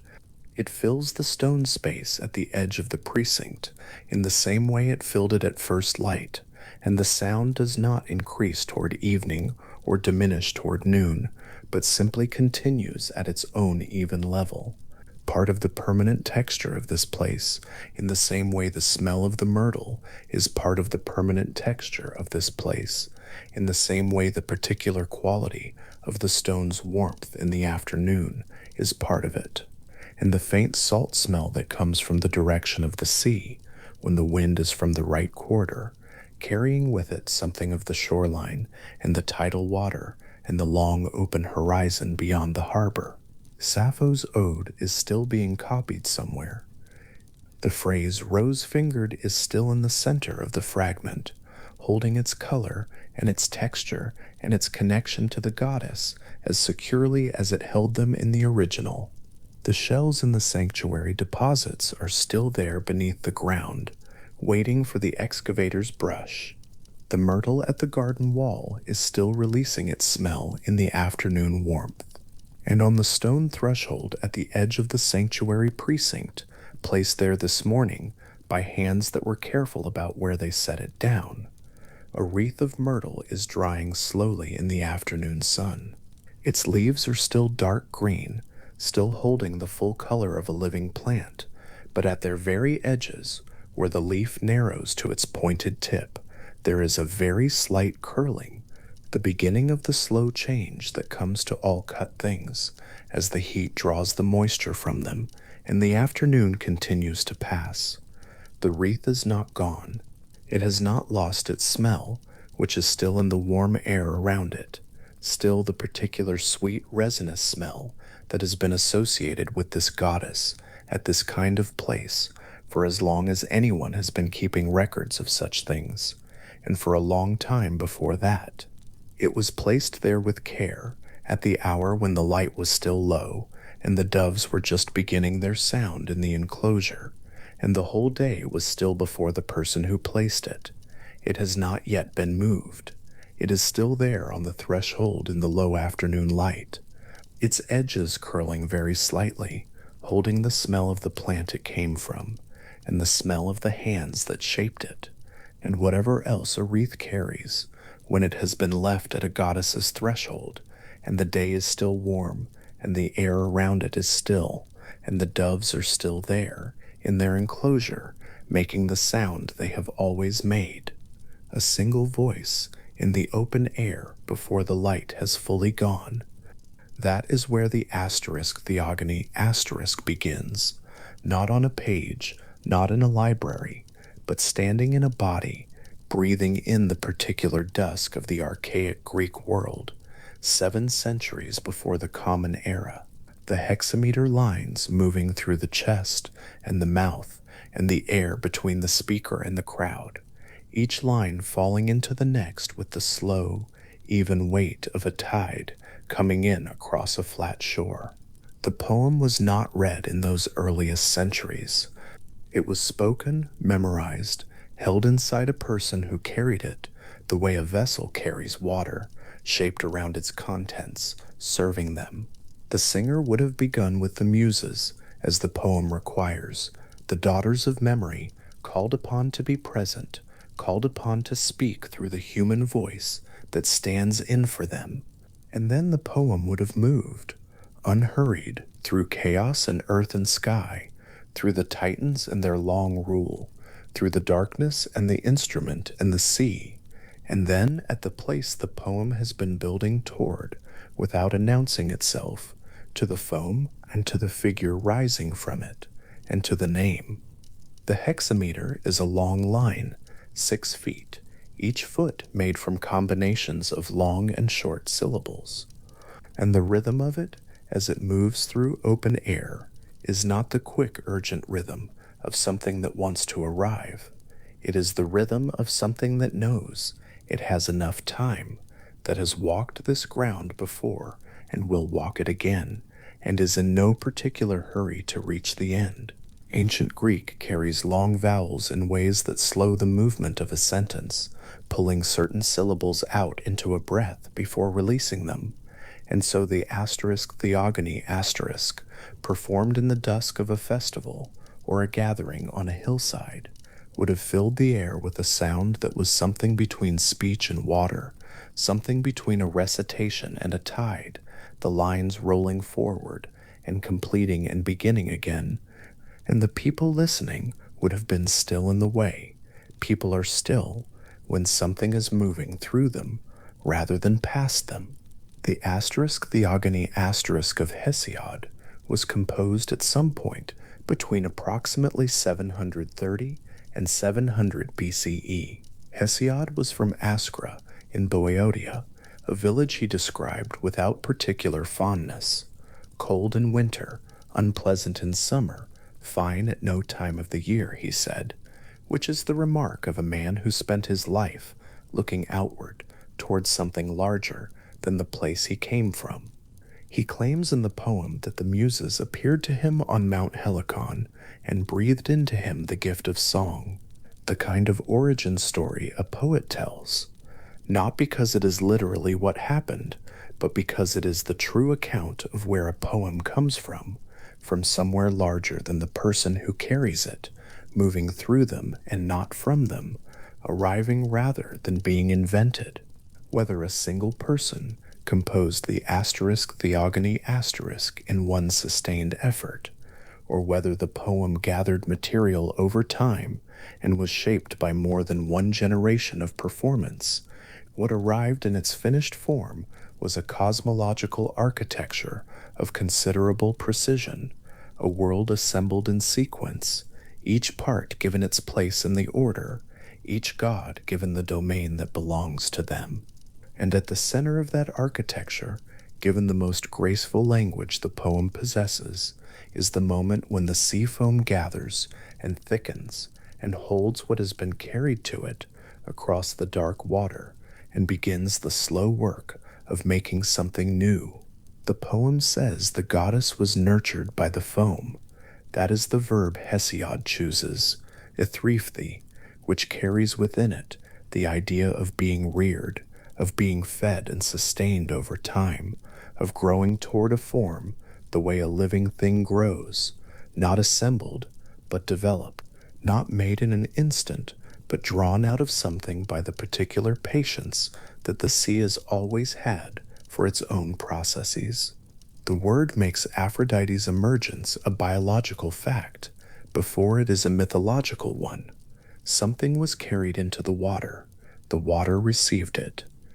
The foam that gathered around it did what the sea does with what it is given, held it, moved around it, provided for it, and over a long span of time produced from it, something that the water alone could not have produced without what the sky had given it. This is the origin the asterisk theogony asterisk provides, and it is one that no later source in the Greek tradition fully displaced. Other accounts arose, other genealogies were offered, but Hesiod's foam remained, carrying the goddess it had made, carrying the poem that described her, carrying both of them across the centuries on the same current that has always moved westward from the eastern Aegean toward the island of Cythera, and then south and east again toward Cyprus, where the oldest stones of her worship still sit in their open ground under the unchanging sky. The thing about a living oral tradition is that it does not require consistency in the way a written record does. A text once fixed creates a standard against which variants are measured. But a tradition that lives in performance, that passes from singer to singer across decades and generations, has room in it for different accounts to coexist without either canceling the other out. And so it was that Homer, composing or gathering or performing the great epics in a period close to Hesiod's own, possibly slightly earlier, in a tradition that reached him through voices that had been carrying these stories since the Bronze Age, gave Aphrodite an entirely different beginning. In the asterisk Iliad asterisk, the goddess is the daughter of Zeus and of Dido, a Titaness whose name is the feminine form of the name Zeus itself, sky goddess and sky god paired, the divine in its most purely elevated register. There is no sea in this genealogy. There is no foam. There is only the conventional structure of divine parentage, a father who is supreme among the gods, a mother whose name and lineage place her securely in the established order, the kind of genealogy that the great Olympian gods tend to have, the kind that grounds a deity in the ruling family of the cosmos, rather than in the wilder, older processes of the world before Olympus existed. Homer does not describe Aphrodite's birth. What he gives instead is a moment that is, in its own way, more intimate than any cosmological origin, a moment in which the Trojan War has brought even the gods into the field of battle, and Aphrodite has been wounded, grazed by the spear of the mortal Diomedes, and has retreated in pain back to Olympus. She arrives at the threshold of the divine world, hurt and shaken, and Dione takes her wounded wrist in both hands and holds it. Dione speaks to her daughter. She tells her of other gods who have suffered at mortal hands, the long list of divine indignities that the tradition carries. All of them survived, all of them endured. And what the passage produces, in the middle of the most violent poem the Greek tradition preserved, is a moment of absolute ordinariness, a mother holding her daughter's injured hand on Olympus, speaking quietly, and the daughter gradually steadied. The wound heals, the pain recedes, the goddess returns to herself. And this is Homer's Aphrodite, not born from sea foam, not nurtured in the white froth of an ancient ocean, but comforted by a mother on the threshold of divine order, as calmly and as privately as if the whole machinery of epic war were happening in some other room. These two accounts stood side by side in the Greek tradition for centuries, without either one requiring the elimination of the other. This is a fact worth sitting with, because it runs counter to the way a tradition is often imagined, as a fixed set of stories with one authoritative form that all other versions deviate from. The Greek mythological tradition was not like this. It was a large space with many voices in it, and different sanctuaries, different cities, different poetic lineages, all held their own accounts of the gods they worshipped. Aphrodite, born from the sea foam of the Aegean, nurtured in the long, slow processes of the oldest waters, older than Zeus, and older than Olympus itself. And Aphrodite, daughter of Zeus and Dione, one of the great family of gods, at home in the divine order, her father rules. Both were true in the sense that mattered. Both described something real about a goddess whose domain was too large and too various to be fully contained in any single origin. Plato found in this a gift. Writing in the Symposium in the 4th century BCE, several centuries after both Hesiod and Homer had given the tradition its two great accounts, Plato said a speech in the mouth of the character Pausanias, one of the guests at the famous dinner where love is taken as the subject of philosophical discussion, in which the existence of two Aphrodites becomes the foundation of a distinction between two kinds of love. Aphrodite Urania, the heavenly one, born from the sea foam, born from the sky, born without a mother from the oldest act of cosmic division.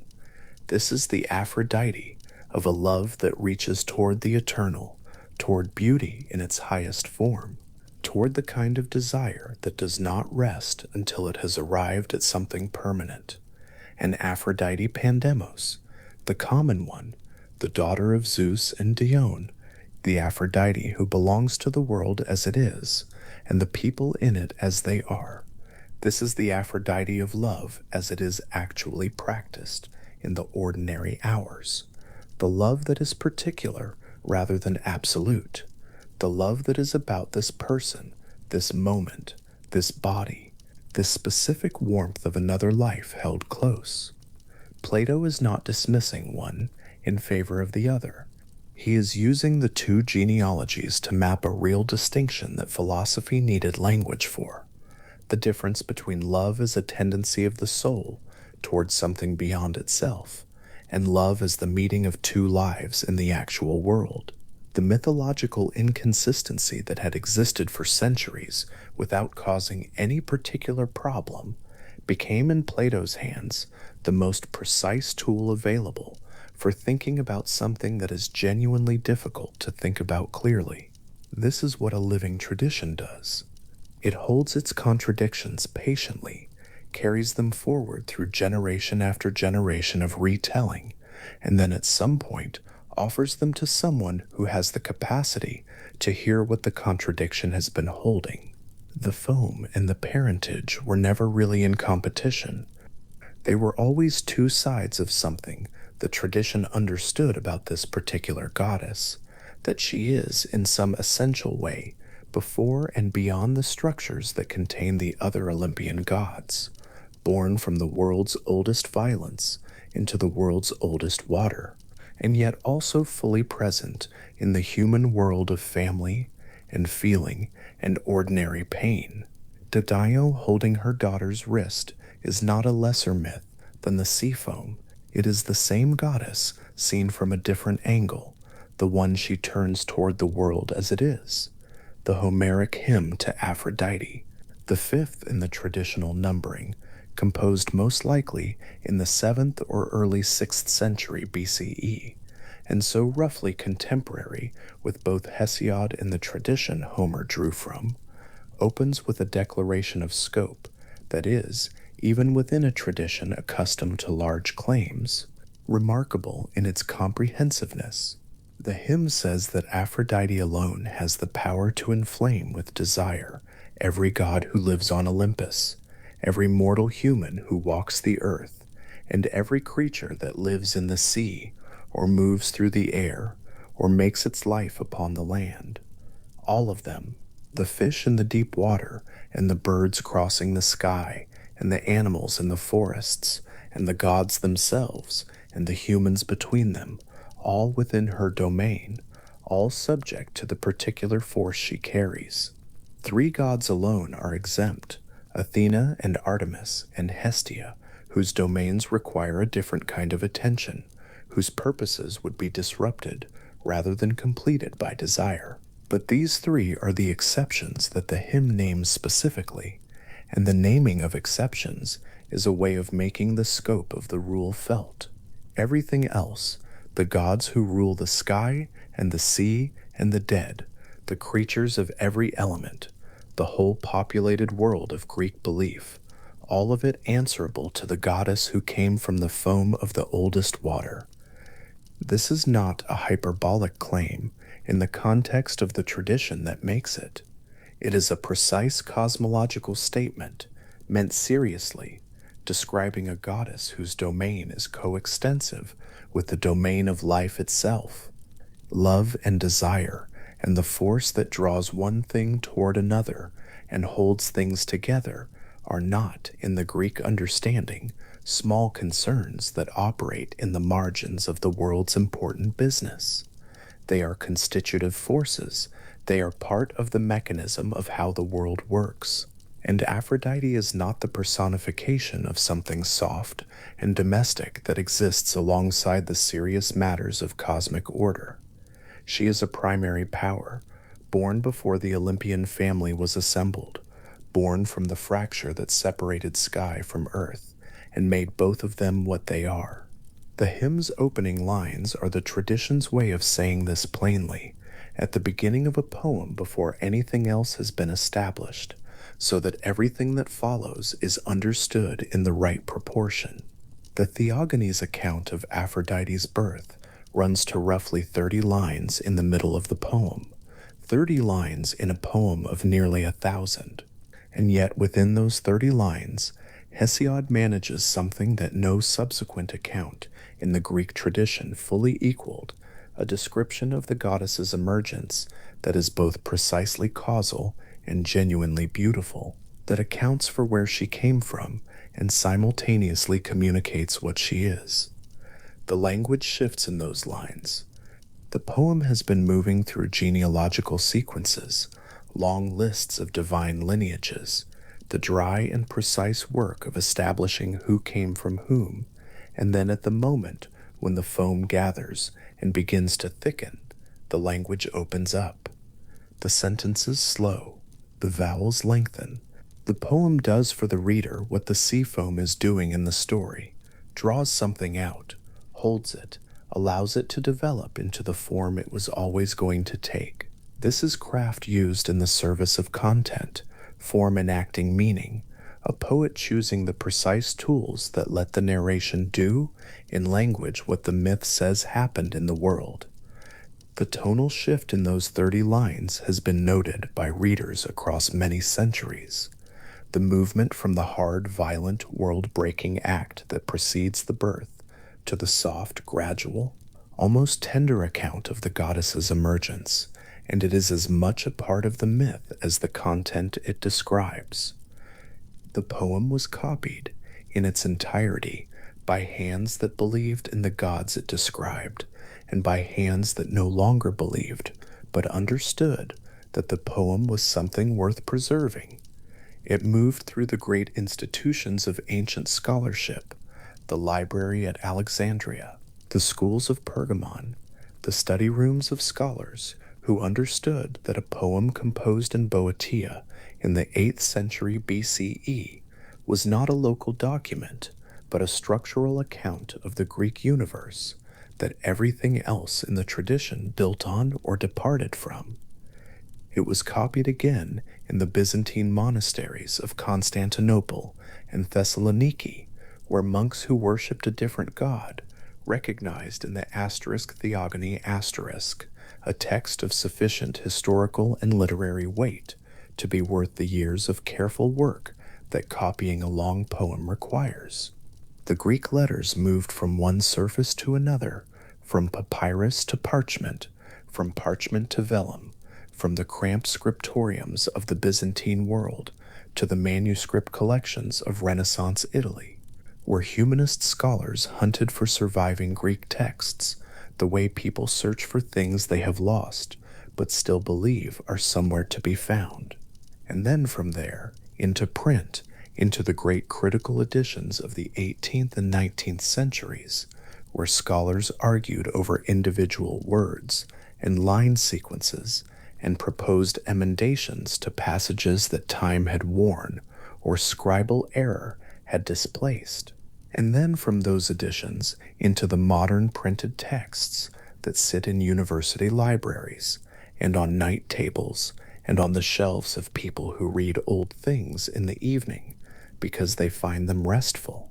What is preserved across that long transmission is not a dead thing. This is the other fact worth sitting with at the end of a long day and in the particular quiet that comes before sleep. The asterisk theogony. Asterisk is not a document of something that was believed and then stopped being believed and now exists only as an object of historical study. It is a poem that has been read continuously since it was first written down and heard continuously before that since it was performed, and the reading and the hearing have not been archaeologically detached encounters with an extinct cosmology. People in every century of that transmission read the passage about the sea foam and responded to it the way one responds to a description that is accurate, not accurate to historical fact, and not accurate to theology in any modern sense, but accurate to something, to the particular way beauty arrives in the world, to the particular quality of emergence, to the specific feeling of something forming slowly out of something else, nurtured rather than made, grown rather than assembled. The myth names something, and the something it names has not changed shape in the time since the myth was composed, which is why the myth has been carried forward and not left behind. Pausanias, a traveler from the 2nd century of the Common Era, wrote extensively about the religious sites of Greece in a work called the Asterisk, Description of Greece Asterisk, moving from place to place and recording what he saw, the temples, the statues, the cult practices, the local stories attached to specific shrines and stones, and sacred precincts. He was writing approximately 8 centuries after Hesiod composed the Asterisk Theogony Asterisk, and many of the sanctuaries he described had been active for the full span of time between the two of them. He visited sites of Aphrodite's worship. He described what was kept in them, what was offered at them, what the local tradition held about the goddess's connection to the place, and in the specificity of what he recorded, the stone that sat in the precinct, the smoke of the offerings, the names of the local variant traditions, the particular epithet by which the goddess was known at this site, rather than that one. There is the texture of a tradition still fully alive, still being practiced, still carried in the bodies and the habits and the daily religious life of people who had grown up in it, the way one grows up in a landscape without having decided to enter it. The tradition had outlasted the archaic period and the classical period and the Hellenistic period and the long centuries of Roman rule, and it was still there in the 2nd century, distributed across the Mediterranean world in the form of stone precincts and conical anointed beetle stones and small terracotta figures and the accumulated prayers and offerings of 10 centuries of worship. This is what a genuine religious tradition looks like from the inside, not a fixed text consulted for guidance, but a set of practices and images and stories that saturate the lived world, that are present in the smell of the myrtle at a sanctuary gate, and in the sound a shell makes when it is placed on stone, and in the particular tilt of a terracotta figure's head that has been replicated by hand in clay across 3 or 4 centuries, each figure slightly different from the last, but all of them reaching toward the same form. The written myths sit on top of this material world, organized and articulate, and available to scholars and philosophers and poets, but under them is the practiced devotion, older and quieter and wider, the thing that made it necessary to have sanctuaries on Cythera and Cyprus and at dozens of other sites around the Greek world, the thing that generated the Theogony's 30 careful lines and the hymn's declaration of universal scope. The tradition has a surface and a depth. Both of them have been carried forward. Sappho was composing her poems in Lesbos at approximately the same time the asterisk Theogony. Asterisk was being composed in Boeotia, or slightly after, the late 7th and early 6th centuries BCE, the archaic period, when the Greek poetic tradition was producing more major work in a single century than most literary traditions produce in a millennium. What Sappho wrote was lyric poetry, personal and musical and intimate in the way that the long public poems of Hesiod and Homer are not cosmological architecture, not the genealogy of the divine order, but the voice of one person speaking about desire and beauty and loss and the particular quality of love that makes everything else feel like it is happening at a slight distance. She invoked Aphrodite directly, addressed her, spoke to her as someone who had been prayed to before and who was genuinely expected to respond. Her Ode 1 is a prayer, the oldest surviving complete poem in the Western lyric tradition, in which Sappho calls on the goddess to come down from Olympus, to come again as she has come before, to attend to what the poet is suffering, and to help. And the poem describes Aphrodite coming, the chariot, the sparrows, the descent through the bright air, the arrival, the goddess's voice asking what it is this time, what has happened now, who needs to be brought back into love. The poem is so old that it was already old when it was first collected and edited in Alexandria. It has been copied as carefully as anything in the Greek tradition. Fragments of it have been recovered from papyrus discovered in Egypt, the ink still legible after 2,000 years of burial, the Greek letters lying in the dark of their wrappings, with the words still exactly where Sappho placed them.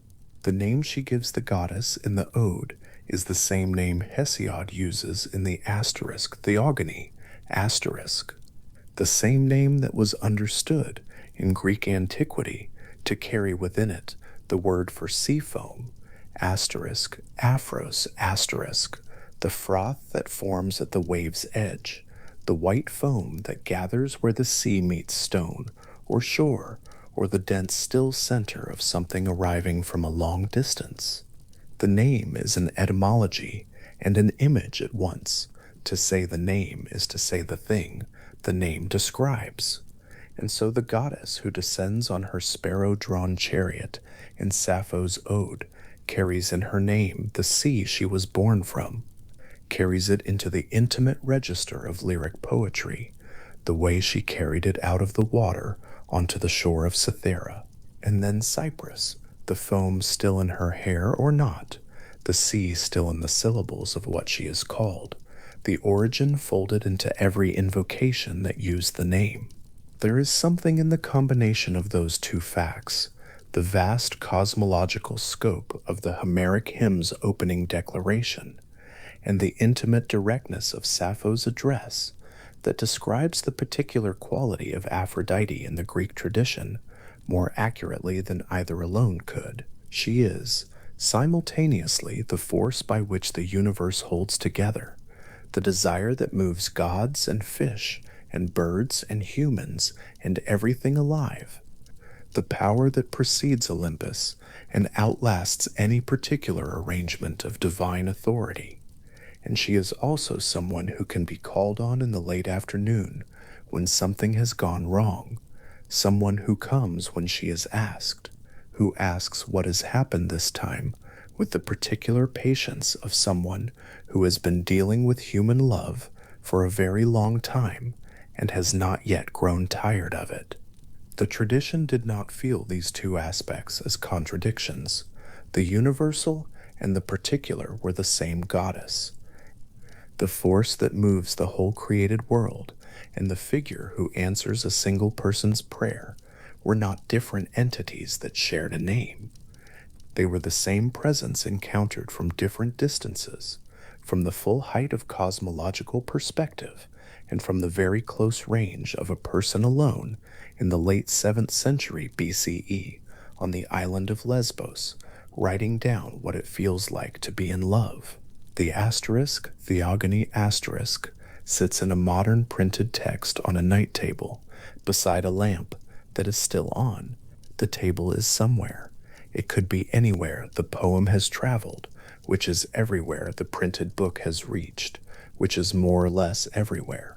The text is a translation, probably, into whatever language the reader reads, which means there is a translator somewhere between Hesiod and the page, a person who spent months or years with the ancient Greek, who argued with themselves about particular words, who made decisions about the English or the French or the German that would best carry the specific weight and texture of the original, who knew that Ethri means something more specific than was born and something different from was made and settled on, was nurtured or was reared or was grown, and wrote that word down and moved to the next line. And the translation sits on the page, and the page is in the book, and the book is on the night table, and the lamp is still on, but not for much longer. The sea foam passage is somewhere in the middle of the poem,